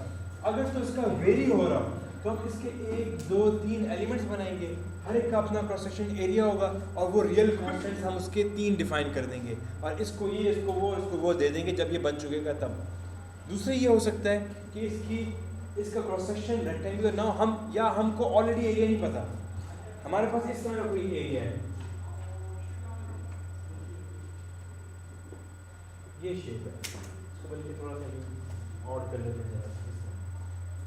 अब हमें नहीं पता इसका एरिया कितना है, हम कैलकुलेट भी नहीं करना चाहते, हम कहते हैं कि एनसिस खुद ही कैलकुलेट कर ले एरिया वगैरह। तो यहाँ पे आप सेक्शंस डिफाइन कर दें, वो हम इसको असाइन कर देंगे इन एलिमेंट्स को, और ये सिर्फ सेक्शन ये शेप दे देंगे आप इसको, इसकी लेंथ विड्थ हाइट वगैरह, ये इसका एरिया, इसका नहीं इसका मोमेंट ऑफ इनर्शिया वगैरह सारा कुछ ज्योमेट्रिक प्रॉपर्टीज़ सारी खुद ही कैलकुलेट कर लेगा। लेकिन हमने सस्ता काम किया, हमने पहले से एरिया कैलकुलेट करके रखा होता बस, और हमें ज़रूरत नहीं थी। अच्छा, there is no order in working, आप पहले ये कर लें फिर वो कर लें फिर ये कर लें वो कर लें, वो कर सकते हैं, वो कोई ऐसी बात नहीं है। जो चीज़ें अलग अलग डिफाइन कर सकते हो आप पहले ये कर लें, वो कोई फ़र्क नहीं पड़ता। लेकिन मैं आपको कह रहा हूँ जो जिस तरह से एक एनालिसिस का काम किया जाता है इन्होंने उस तरह से अरेंज किया हुआ है, बेहतर है हम इसी को फॉलो कर लें, अच्छा रहता है। ठीक है, तो हम चाहते तो सेक्शन डिफाइन कर लेते, लेकिन हमने वो नहीं किया। आप चाहें तो आप कर सकते हैं, उसका एरिया इनफैक्ट आ गई है और वो उसी को इस्तेमाल कर देंगे, तो क्या ज़रूरत है हमको वो करने की। नहीं, वो रियल कॉन्स्टेंट्स तब भी ज़ीरो ही होंगे। फिर हम एनसिस को कहेंगे कि भाई रियल कॉन्स्टेंट्स इस्तेमाल ना करो, सेक्शन से एरिया निकाल के इस्तेमाल करो, वो हम इसको बताएंगे, अभी आप देखेंगे हम कैसे इसको इन्फॉर्म करते हैं। ठीक है, तो हमने सेक्शन को छोड़ दिया, अब मॉडलिंग का काम आया है। अब हम अपनी ट्रस्ट का मॉडल बनाएंगे, उसमें मेंबर्स लगाएंगे, उनको हर मेंबर को अपनी एलिमेंट टाइप बताएंगे कि ये बीम है, ये शेल है, ये सॉलिड है, ये लिंक है, हमारे पास सारे लिंक्स ही हैं, तो इन सबको लिंक बता देंगे। फिर हम ये भी बताएंगे मॉडल में कि इसका मटेरियल 1 है, इसका मटेरियल 2 है, इसका मटेरियल 2 है, इसकी सपोर्ट यहाँ पे रोलर है, इसकी हिंज है, इसकी यहाँ पे ये लोड है, इसकी यहाँ पे ये लोड है, और ये मॉडलिंग हमारी फिर कंप्लीट हो जाएगी। तो स्टेप वाइज को ओपन करते हैं, तो इसमें देखते हैं क्या क्या चीज़ें हैं। इसमें सबसे पहले क्रिएट मॉडल की बात है। क्रिएट मॉडल को हमने ओपन किया तो इसमें हमारे पास की points, lines, areas, volumes, nodes और एलिमेंट्स। एक मॉडल जिसकी एनालिसिस होती है वो दो चीज़ों से मिलके बनता है, नोड्स और उन नोड्स को आपस में एलिमेंट से जोड़ा होता है। So these two things in fact are real model. बाकी जो ये वॉल्यूम, एरिया, लाइंस और की पॉइंट्स वगैरह हैं, ये सब ऑटोकैड है, हेल्पिंग टूल्स हैं। लाइंस वगैरह ड्रॉ कर लें, स्केचिंग कर लें, मिसाल अगर आप स्केचिंग वगैरह इस तरह से कुछ बना लें, भाई ये हमारी इस तरह से कोई ऑब्जेक्ट है, अगर ऐसे मैंने किया फॉर एग्जांपल, ये मैं स्केच करके ये इस तरह से कह दूँ कि ये एक ऐसी रफ स्केच है, सिंपल सा इस तरह से स्केच बना लिया हमने फाइनली, और हम कहते हैं जी ये स्केच है, तो हम ये लाइंस वगैरह से हम इसको बना सकते हैं। It is not a model. उसके बाद मैं कहूँगा एक ये नोड है, एक ये नोड है, एक ये नोड है, एक ये नोड है, इसको शेल से ज्वाइन कर दो तो इसका ये बोनट बना देगा, इसको इससे ज्वाइन करके इसको स्टील दे दो और इसको ग्लास की प्रॉपर्टीज दे दो, तो मटेरियल हम असाइन कर देंगे। ये नोड्स और ये एलिमेंट्स बन के मिल के this is the real model. तो हम क्या कर सकते हैं, एनसिस एपीडीएल हमको ये फैसिलिटी देता है कि आप रफ स्केच से बस ये लाइनें वगैरह ड्रॉ करके और ये सर्कल्स और आर्क्स वगैरह ड्रॉ करके आप अपनी शेप बॉक्स बना सकते हैं, और फिर इसमें जगह जगह क्लिक करके जल्दी से आप इसमें एलिमेंट्स और नोड्स डिफाइन कर दें। हमारी ट्रस्ट बड़ी सिंपल सी है, इसमें हमें कोई स्केचिंग की ज़रूरत नहीं है। हम क्या कर सकते हैं, हम इसमें हम डायरेक्टली इसके एलिमेंट्स और नोड डायरेक्ट बना सकते हैं, तो हमें वो स्टेप नहीं करना पड़ेगा ड्राइंग स्केचिंग का, हम डायरेक्ट इससे बना लेते हैं डायरेक्ट मॉडल। तो हम सबसे पहले नोड्स पे क्लिक करते हैं, तो नोड्स में हम जाके इसमें बहुत सी ऑप्शन है, कई तरीके से बनाया जा सकता है। आसान तरीन तरीका हमें चूँकि इनके ऑलरेडी कोऑर्डिनेट्स वगैरह पता है कि क्या क्या है, तो हम इसको इंग्लिश में कन्वर्ट कर लेते हैं। तो for example 20 feet is 240 inches, तो इसको मैं 240 इंच कर लेता हूँ, और ये 15 था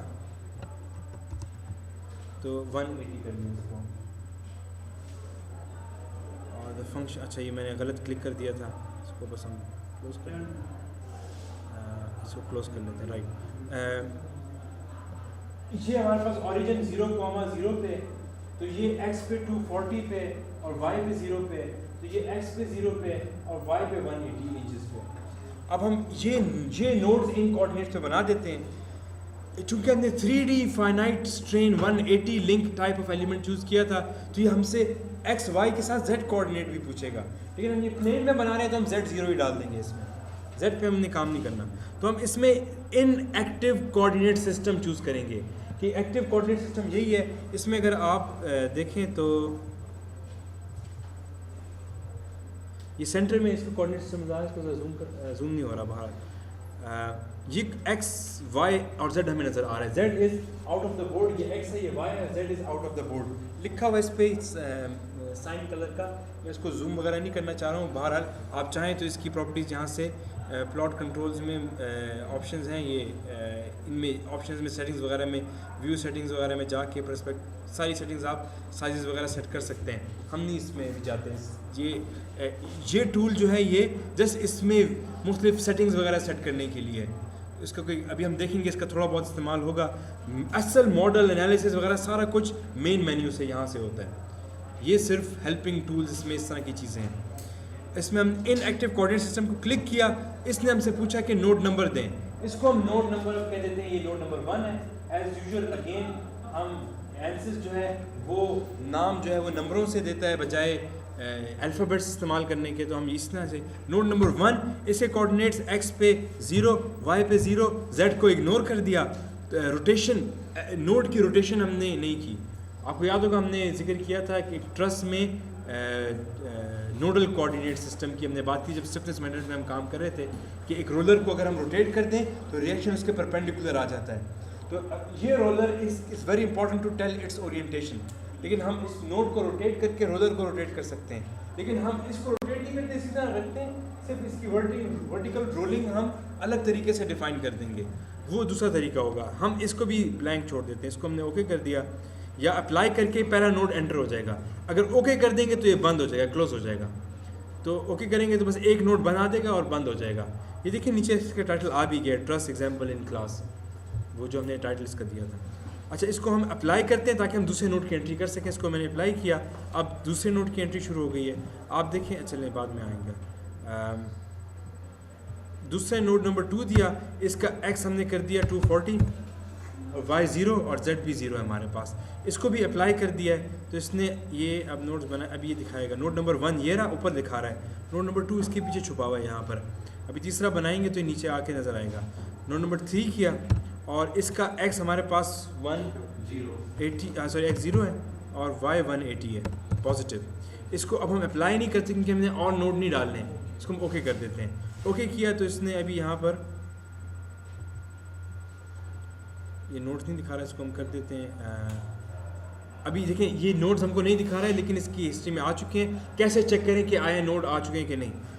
व्यू भी कर सकते हैं, पहले हम लिस्ट में देख लेते हैं। आप लिस्ट में जाएं, लिस्ट में कहीं जाके नोट्स, और नोट्स में कोऑर्डिनेट्स विद एंगल्स भी दिखाए कि नहीं। एंगल वैसे भी हमने 0 दिए थे, हम कह देते हैं विद दिखा दें हमको, कोई बात नहीं। सॉर्ट बाय नोड नंबर, ठीक है, second and third and so on, ठीक है। इसको हमने ओके किया and this is the list. 1 to 3 nodes हैं, पहले 0 0 कोऑर्डिनेट्स पे, दूसरा 240 पे और तीसरा 0 180 पे। तो ये चेक कर लिया हमने। List is very useful tool. कोई स्टेप आपसे गलत हुआ हो या आप चेक करना चाहते हैं कि क्या आपने जो नोड्स वगैरह सही डाले हैं कि एलिमेंट वगैरह, वो आप लिस्ट करवा के इससे देख सकते हैं इस तरह से। Very handy tool. तो बहरहाल ये एक तरीका था। दूसरा यहाँ पे विजिबल नहीं हो रहा, वो देख जी बिल्कुल आप गलत उसको रिमूव कर सकते हैं। बिल्कुल यहाँ से देखें, ये नोड्स में हम क्रिएट में गए थे यहाँ से। अगर आप इसको क्रिएट को क्लोज करें तो हमारे पास मॉडलिंग में क्रिएट के अलावा यहाँ पे डिलीट के ऑप्शन भी है। डिलीट में जाएँ तो इसमें डिलीट नोड्स भी है, तो वहाँ से जो सेलेक्ट करेंगे नोड को वो डिलीट हो जाएगा। ठीक है, बिल्कुल आप कर सकते हैं। अच्छा, वापस क्रिएट हमने नोड्स कर लिए हैं, सिर्फ यहाँ पे विजिबल नहीं हो रहे हैं, वो हम यहाँ से प्लॉट कंट्रोल्स में जाके नंबरिंग में जाएंगे। नंबरिंग में यहाँ पे नोड्स ऑफ हैं, एलिमेंट नंबर भी ऑफ है, इसमें हम इसको ऑन कर देते हैं। इसको जस्ट हम अप्लाई करें, इसको ओके करते हैं यहाँ से। अच्छा, ये इसका power tool, power graph on करके इसको भी ऑन है।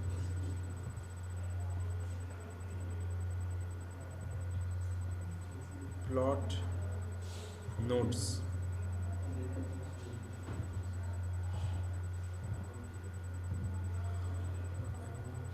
सॉरी एलिमेंट्स तो है ही नहीं। Notes, number, plot controls, numbering.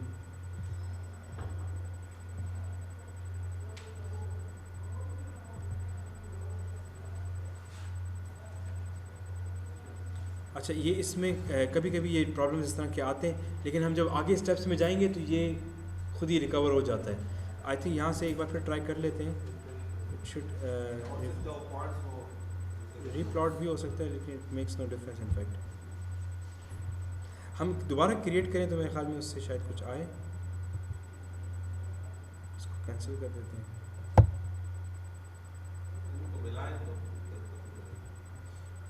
असल में यहाँ पे शो करना चाहिए इसको व्यू,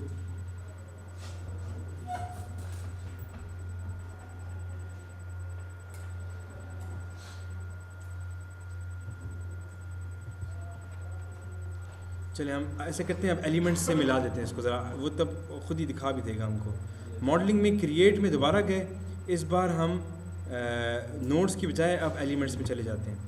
एलिमेंट्स में सबसे पहले आप एलिमेंट एट्रीब्यूट की आपसे ऑप्शन पूछ रहा है। तो एलिमेंट एट्रीब्यूट क्या होता है? ये जब आप एलिमेंट बनाना शुरू करते हैं तो वो एलिमेंट किस टाइप ऑफ एलिमेंट टाइप का है, क्या वो लिंक है, क्या वो बीम है, क्या वो शेल है, क्या सॉलिड है, वो आप एलिमेंट एट्रीब्यूट पे चूज़ कर लेते हैं पहले से। इसको रियल कांस्टेंट कौन कौन से देने हैं, एरिया 1 का देना है कि 2 का देना है, इसको सेक्शन कौन सा असाइन करना है, इसको मटेरियल कौन सा, जब ये बने तो कौन सा मटेरियल इसके अंदर हो, 1 हो कि 2 टाइप हो, ये सब एलिमेंट एट्रीब्यूट में आप सेट कर लेते हैं पहले।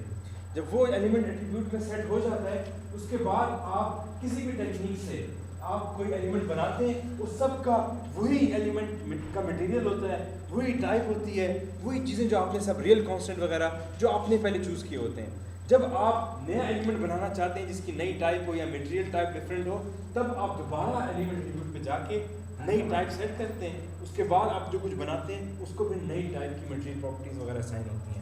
हम ऐसा करते हैं, पहले ये 1 टाइप वाला ज़रा बना लेते हैं। उसके लिए हम एलिमेंट एट्रीब्यूट पे गए, उसमें हमने कहा जी उसकी टाइप 1 होनी चाहिए, उसका मटेरियल नंबर भी 1 होना चाहिए क्योंकि हमें पता था इसमें मटेरियल 1 ही है 1 टाइप का, और उसका रियल कांस्टेंट भी 1 होना चाहिए, वो भी 1 है।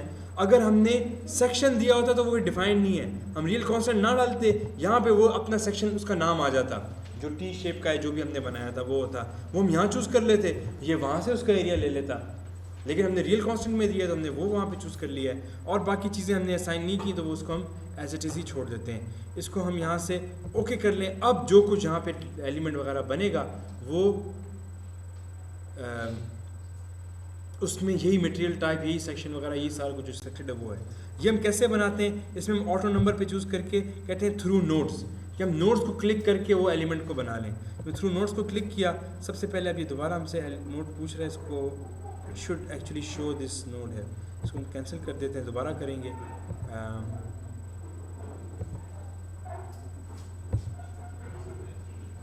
प्लॉट नोड्स, कंट्रोल नंबरिंग,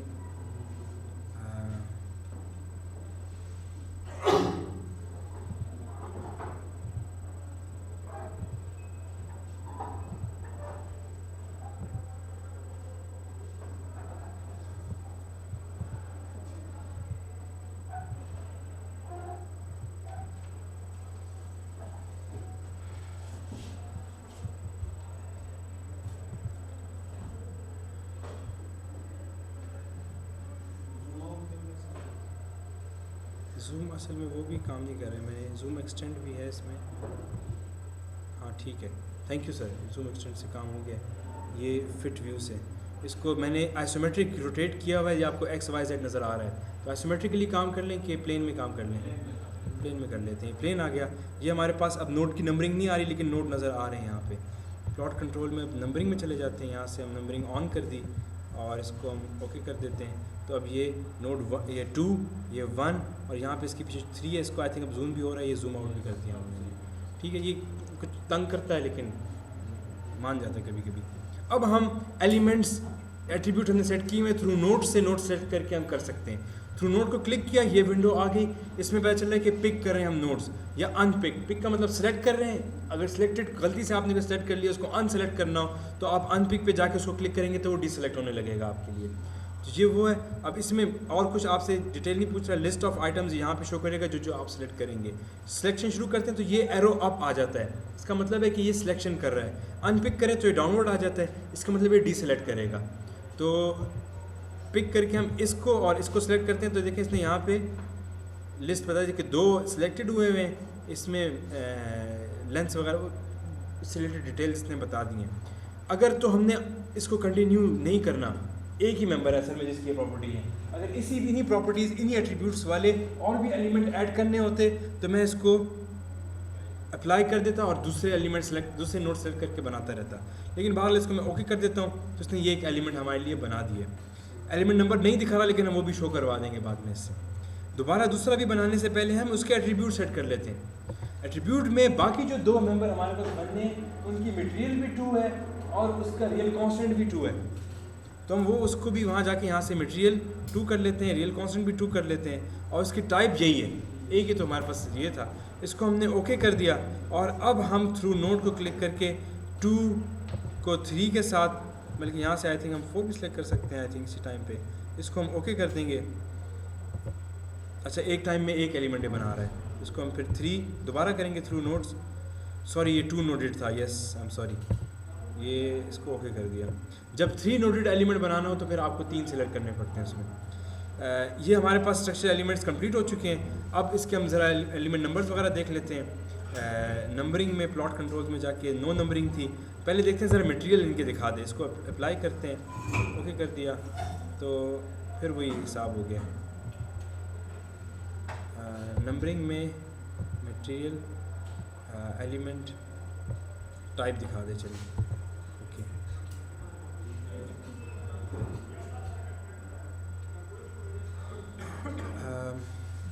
नहीं एलिमेंट गायब नहीं हुए, वो चेक कर लेते हैं कि लिस्ट में जाके, लिस्ट कहते हैं इस बार एलिमेंट करे एवरीथिंग, उसके नोट्स भी दिखाए कितने हैं, उनके क्या क्या एट्रीब्यूट्स थे, वो रियल कांस्टेंट्स वगैरह वो भी दिखा सब कुछ।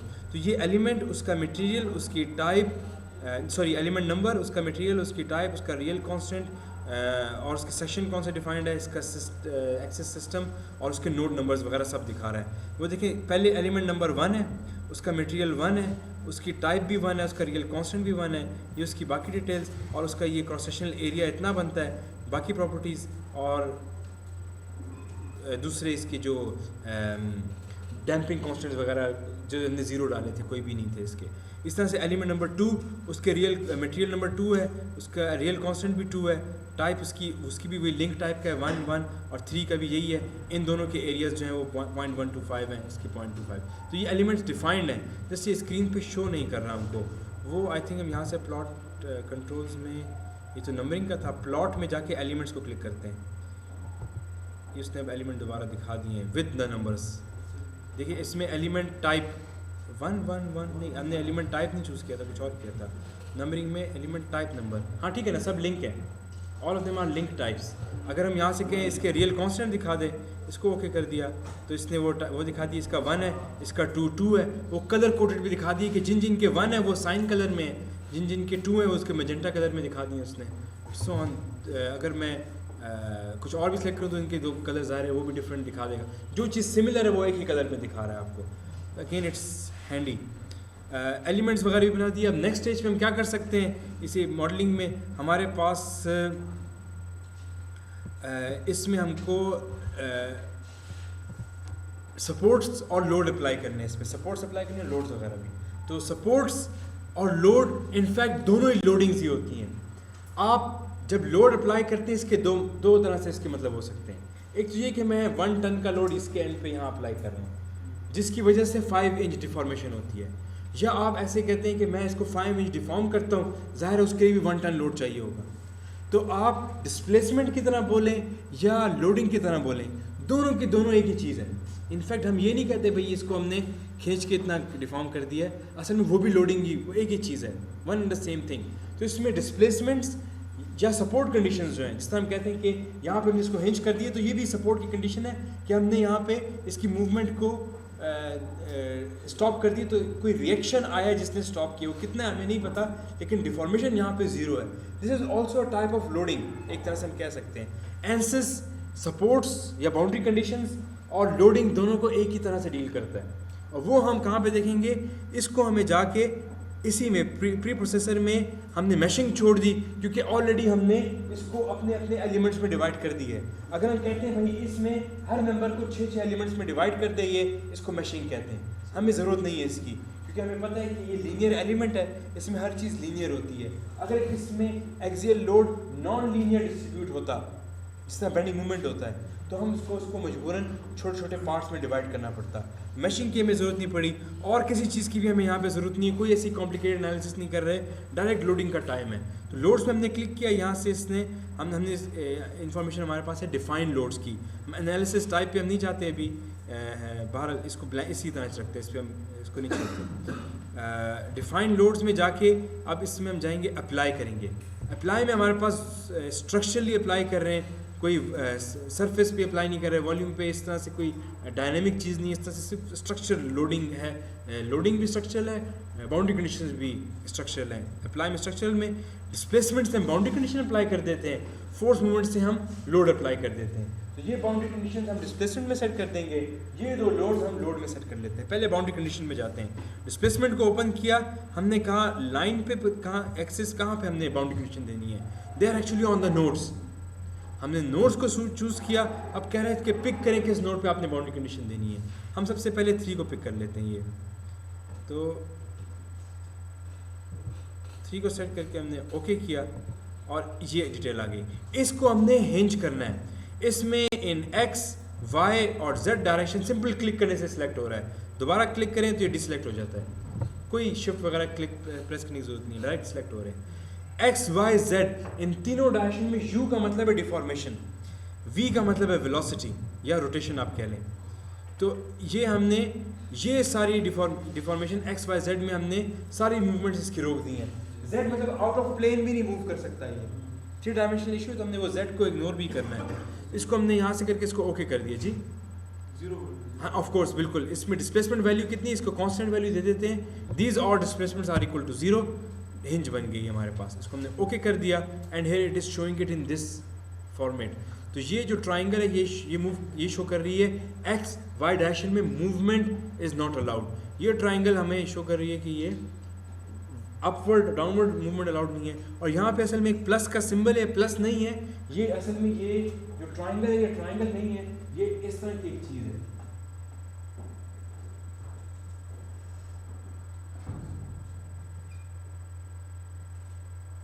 इसके पीछे इस तरह 3D ये शेप है, इसको आप नीचे से देखें तो आपको एक प्लस नजर आता है, यही बात है ना। तो वो ये वही प्लस का सिंबल नजर आ रहा है, ये वही ट्राइंगल है। कह रहे हैं कि जेड डायरेक्शन में इनसाइड और आउटसाइड भी मूवमेंट नहीं है। अगर मैं यहाँ पे रोटेशन भी रोक देता तो इसका सिंबल की शेप थोड़ी चेंज हो जाती, जो डबल एरो टाइप की इस तरह की कोई डिटेल बताता, कलर भी उसका थोड़ा चेंज होता, जिससे पता चलता है कि यहाँ पे रोटेशन अबाउट दिस एक्सिस जो इसके परपेंडिकुलर बनता है उस पर रोटेशन भी आपने अलाउ नहीं की, उस वो भी 0 है। बहरहाल ये हिंज है, यहाँ पे वर्टिकल रोलर बनाएंगे तो वो ये नीचे वाली ट्राइंगल नहीं बनाएगा, वो अलाउ हो जाएगी। Let's see that on nodes पे दूसरी करते हैं, इसको भी सिलेक्ट कर लेते हैं, ऑन नोड दोबारा रिप्लेसमेंट करें, इसको ओके किया। इस बार हम वाई डायरेक्शन में देखें, ये लिखा हुआ वाई, इसको अलाउ कर देंगे, इसको हमने छोड़ दिया। बाकी एक्स और जेड डायरेक्शन में हमने इसकी कांस्टेंट वैल्यू 0 दे दी, इसमें displacement already known to be 0 है। इसको ओके किया तो इसने वो वर्टिकल ट्राइंगल नहीं बनाई। डिस्प्लेसमेंट्स हमारी हमने सपोर्ट कंडीशंस असाइन कर दी हैं, इसको हम क्लोज कर देते हैं और अब हम फोर्सेस अप्लाई कर देते हैं इस पर। फोर्सेस में जाके अगेन बॉडी फोर्सेस नहीं है, नोड्स पे अप्लाइड है, तो हम नोड पे करते हैं और इस बार दोनों नोड्स पे एक ही फोर्स है 300 किलोन्यूटन की, तो और वो भी downward against the negative Y के अगेंस्ट डायरेक्शन, तो -300 एक्चुअली इसकी वैल्यू होगी। और हम ऑलरेडी चूज कर चुके हैं कि किप्स के यूनिट में हम लोड अप्लाई करेंगे, ये भी किप में तो हम 300 डालेंगे, 300,000 नहीं डालेंगे इसमें। हमने यहाँ पे नोड्स का इसने पूछा हमसे, हमने इन दोनों नोड्स को एक साथ सेलेक्ट कर लिया। अगर अलग अलग लोडिंग होती, ये 300 होता, ये 301 होता, तो पहले इस पे अलग 300 अप्लाई करते, इसको अलग सेलेक्ट करके बाद में हम 301 अप्लाई करते। यहाँ से इसको हमने सेलेक्ट करके इसको ओके कर दिया है। पूछ रहे हैं हमसे डायरेक्शन ऑफ द फोर्स क्या है या कोई मूवमेंट वगैरह है, तो हम फोर्स कह देते हैं इसको, force in Y direction, constant value कितनी है उसकी -300। इसको हमने ओके कर दिया है और वो उसने फोर्सेस अप्लाई कर दिए हैं। अगर हम वहाँ से इसकी वो मैग्नीट्यूड वगैरह कहें तो वो दिखा भी देगा हमको उसकी वैल्यूज़ के साथ। That's it, we have completed modelling. Material model भी बना लिया हमने और स्ट्रक्चरल मॉडल भी हमने बना लिया। We are ready to do the analysis. और अभी हम इसमें क्या करेंगे, और अच्छा आप इसमें सोचेंगे कि ये पिन जॉइंट कैसे हो गया, how it is pin jointed, ये रिजिड जॉइंट क्यों नहीं है। तो हमने एलिमेंट टाइप बड़ी क्लेवर चूज़ की है। ऐसा एलिमेंट जो बेंडिंग और शेयर को दिखाता ही नहीं है, सिर्फ एक्सियल लोड लेता है। हमने लिंक चूज़ किया है। अगर मैं बीम एलिमेंट चूज़ कर लेता तो खुद ब खुद ये जुड़ के रिजिड बन जाता, तो ऑटोमेटिकली दे आर पेन। ये जब शेयर ही कैलकुलेट नहीं कर रहा है वहाँ पे, तो ट्रांसफर शेयर ट्रांसफर के चेक ही नहीं होंगे, कोई चेक्स वगैरह नहीं, बेंडिंग मूवमेंट भी कोई चेक नहीं हो रहा उस पर, तो ये प्योरली पेन ही बना हुआ है। Link connect to another link is just जिस तरह चेन या जंजीर के लिंक होते हैं आपस में, बिल्कुल रोटेट हो सकते हैं आपस में, वो वाला लिंक है ये। एक लिंक जो है ये जंजीर ही बनी हुई एक तरह से। Now what will do, we have defined the loads, we are ready to do the solution. हम सॉल्यूशन पे जाएंगे, इसमें डायरेक्ट और भी बहुत सी चीज़ें हम सेट कर सकते हैं, डिफाइन लोड्स कर सकते हैं, लोड के फैक्टर्स वगैरह दे सकते हैं, 1.2 dead load, 1.6 live load and so on, जो भी आप करना चाहें डिज़ाइन के लिए या सारा कुछ। हमारे पास ऐसा कोई केस नहीं है, हम डायरेक्ट इस पे सॉल्व पे चले जाते हैं। सॉल्व में हमारे पास हमने ऑलरेडी इसको ज़ीरो डाला था मैथ्स, अगर हम मैथ्स में उसकी वैल्यू डाल देते तो वो इंक्लूड हो जाता। तो करंट लोड सेट, तो ऑलरेडी इसमें हमने ऑलरेडी कोई डिफाइन नहीं किया, जो लेटेस्ट लोड सेट वो बना हुआ है ऑलरेडी। अगर आप वही लोड सेट बनाते हैं कि 1.2 डेड लोड लाइव लोड, वो इसमें ही बन जाते हैं मेरे ख्याल में। I am not sure, let me check. Loads में डिफाइन लोड्स में लोड स्टेप आउटपुट ऑप्शंस हैं ये, इसमें सेटिंग्स ये फॉर्म नहीं, ये दूसरी चीज़ें नहीं, उसमें लोड सेट उसी में थे, सॉरी ये एनालिसिस टाइप में, इसमें भी नहीं, सॉल्यूशन एनालिसिस डिफाइन लोड्स, ये चीज़ वही वाला है।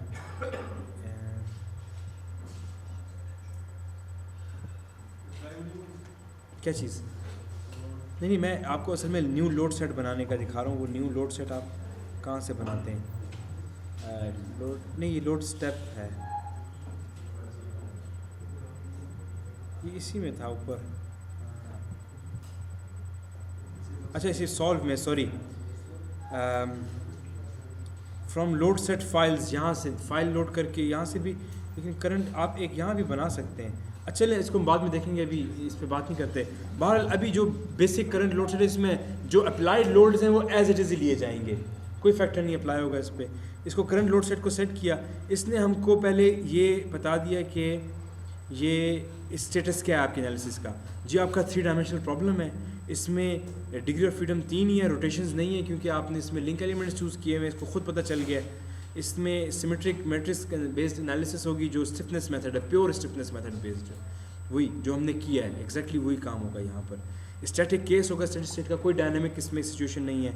लोड स्टेप सिंगल स्टेप में एक ही जो लोड एज इट इज़ है वही अप्लाई होगा। आप मल्टीपल स्टेप्स में कह दें कि इस लोड को पहले 0 से स्टार्ट करें, फिर ग्रेजुअली इंक्रीज़ करें, तो वो पूरी वेरिएशन आपको दिखा सकता है। लेकिन हमने कहा वो उस तरह की कोई बात ना हो।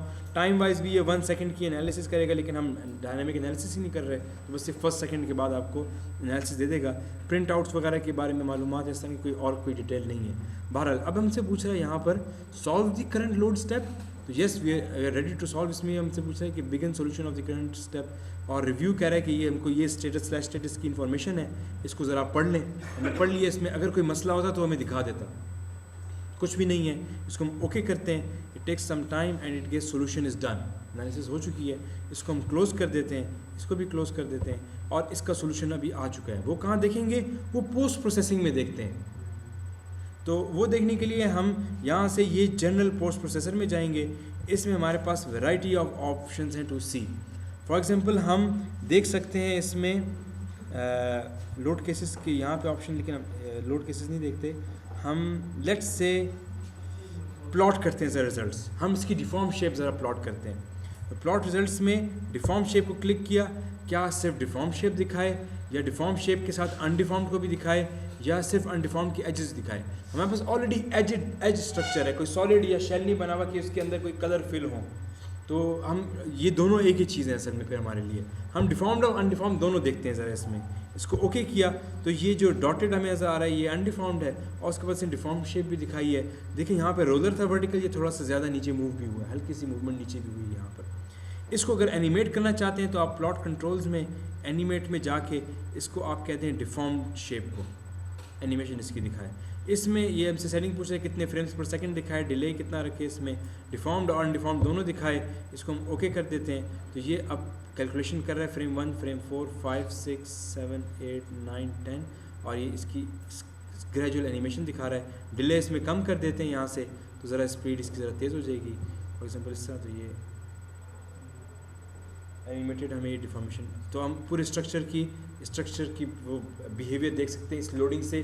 जब ये लोड 0 से लेकर उस पर अप्लाई होगा, 0 to 300 तक वेरी करेगा, फुल 0 से फुल मैग्नीट्यूड तक वेरी करेगा, तो क्या डिफॉर्मेशन होगी। आप इसमें यहाँ पे वर्टिकल रोलर की मूवमेंट को भी जज कर सकते हैं इसमें। इसको हम स्टॉप कर देते हैं, इसको क्लोज कर देते हैं। अब हम और इन्फॉर्मेशन इसमें देखना चाहते हैं वो भी देख लेते हैं। फॉर एग्जांपल हम इसमें नोडल कैलकुलेशन नहीं, इसमें प्लॉट रिजल्ट्स में जाते हैं हम, इसमें देखते हैं डिफॉर्म शेप हमने देख ली थी। वेक्टर प्लॉट में हम इसकी डिफॉर्मेशन अच्छा यहाँ पे मैक्सिमम डिफॉर्मेशन भी हमको बता रहा है कैलकुलेट करके 684, लेकिन हर इंडिविजुअल नोड की हम डिफॉर्मेशन देख लेते हैं। ऐसे करते हैं लिस्ट फॉर्मेट में देख लेते हैं सारा कुछ। List is a better way to see, तो वो आपका रिपोर्टेड फॉर्म में होता है। सबसे पहले नोडल सॉल्यूशन देखते हैं। नोड्स पे हमारे पास डिफॉर्मेशंस भी हैं, फोर्सेस भी हैं, रिएक्शंस भी हैं, सब कुछ है। हम पहले इसको क्लिक करते हैं। सबसे पहले नोड्स में सबसे पहले हम डिग्री ऑफ फ्रीडम्स देख लेते हैं और इसमें हम सारे देख लेते हैं। इसको हम ओके करते हैं। सॉरी हमने सेलेक्ट ही नहीं किया था। वाई डायरेक्शन में डिफॉर्मेशन देखते हैं इसकी, ये इसको हम ओके कर देते हैं। तो ये हमें वाई डायरेक्शन में नोड 1, नोड 2 और नोड 3 तीनों की डिफॉर्मेशन दिखा रहा है। नोड 3 बिल्कुल टॉप वाला था, वो नोड 1 जो था वो रोलर था, वर्टिकल रोलर 144 इंचेस नीचे आया है 1 फुट तक, जबकि वो 684 इंचेस तक दूसरा। बहुत सॉफ्ट मटेरियल का हमने बनाया था, it was very soft material. तो हमें इफेक्ट नज़र आ रहा है उसका। सर क्वेश्चन जी बहुत ज़्यादा नहीं है जी, बहुत ज़्यादा है क्योंकि वो हमने मटेरियल बहुत सॉफ्ट चूज़ किए हैं। वेरी, ये जो टॉप 2 मेंबर्स थे बहुत सॉफ्ट मटेरियल है, ठीक है ना। आप चेंज कर लें तो ये अच्छा, ये रिएक्शंस देख लेते हैं अब इसके या नोडल सॉल्यूशन में ही इसकी डिस्प्लेसमेंट वेक्टर सम देख लेते हैं ओवरऑल। तो ये एक्स में इतना, वाई में इतना और जेड में इतना, और इसका this square plus this square plus this square under the root, वो ये जवाब आता है। So on for the other 2। और इनमें से मैक्सिमम मैग्नीट्यूड्स भी है इसको, और मिनिमम के मैग्नीट्यूड्स भी आपको दिखा रहा है कि मैक्सिमम एब्सोल्यूट वैल्यूज़। तो एक्स डायरेक्शन में मैक्सिमम डिफॉर्मेशन इतनी है, वाई में इतनी है, जेड में इतनी है, और टोटल डिफॉर्मेशन मैक्सिमम इतनी प्रोड्यूस हो रही है इसमें। ये भी इसने हमें बता दिया है डिफॉर्मेशन। अब नोडल सॉल्यूशंस में और रिएक्शंस भी होते हैं, तो इसमें तो खैर इसमें रिएक्शंस अलग से दिखाता है, ये इसमें नहीं होंगे। यस, इसमें नहीं है, इसको हम इसको कैंसिल कर देते हैं यार। नोडल फोर्सेस इसको कैंसिल कर देते हैं। ये रिएक्शन सॉल्यूशन है हमारे पास, इसको ऑलरेडी पता है सपोर्ट्स कहाँ पे हैं, रिएक्शंस भी वहीं पे होंगे। इसको हमने क्लिक किया, इसमें ऑल आइटम्स हम चूज़ कर लेते हैं, इसको ओके कर दिया। तो इसमें डेफिनेटली इसको पता था नोड 1 और 3 पे ही सपोर्ट्स हैं, इसलिए वहीं पे सिर्फ दिखा रहा है, 2 पे नहीं दिखा रहा हमको। और उसमें हमें एक्स डायरेक्शन में जो रिएक्शन आ रहा है यहाँ पर नोड 1 पे वो 400 है, वाई पे जो ऊपर वाला है नोड 3 है उसमें एक्स डायरेक्शन में 400 आ रहा है, जबकि नोड इसमें कोई और रिएक्शन नहीं है। यहाँ पे नोड 3 पे वर्टिकल रिएक्शन जो आ रहा है वो 600 आ रहा है। तो समेशन ऑफ Fy से हमें पता चल रहा है कि इसका सम हमें वर्टिकली 600 ही आना चाहिए। और जब यहाँ पे 400 पॉजिटिव आ रहा है इस तरह, तो यहाँ पे 400 नेगेटिव आएगा, तो एक दूसरे को ये भी बैलेंस कर लेंगे। ये इस तरह रोटेट कर रहा है लोड की वजह से, तो ये इसको दूसरी तरफ होना चाहिए, तो वो इसीलिए नेगेटिव ये आ रहा है, ये पॉजिटिव भी आ रहा है हमारे पास। वो भी हमने वेरीफाई कर लिया है। इसमें फर्दर हम देख लेते हैं नोडल सम कहाँ पे है। नेक्स्ट क्लास का टाइम अच्छा,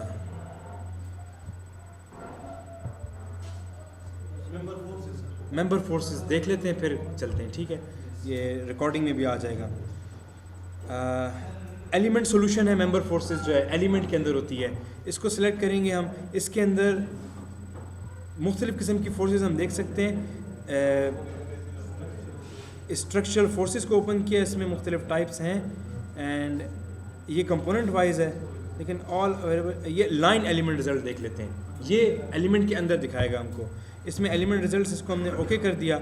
और ये एलिमेंट नंबर 1 के अंदर इसमें कौन कौन से नोड्स हैं, इसका मटेरियल क्या था, इसका XYC सेंट्रॉइड कहाँ कहाँ पर है, इसका क्रॉस सेक्शनल एरिया कितना है, इसके अंदर फोर्स इतनी आ रही है किप्स की, इसके अंदर stress force divide by area जो है फोर्स पर यूनिट एरिया वो इतना आ जाता है, और इसके अंदर ये स्ट्रेन इतनी प्रोड्यूस हो रही है वो यंग मॉड्यूलस से करने के बाद, और थर्मल इफेक्ट्स यहाँ पे आ रहे हैं इसके, सो on for element number 2 and 3, उसकी सारी डिटेल्स इसने यहाँ पर दिखा दी हैं। इसी तरह से आप इसी को क्लिक करके इसमें और कोई डिटेल आपको चाहिए हो आप वो भी इसमें देख सकते हैं। Thank you very much for today जी, अस्सलाम वालेकुम।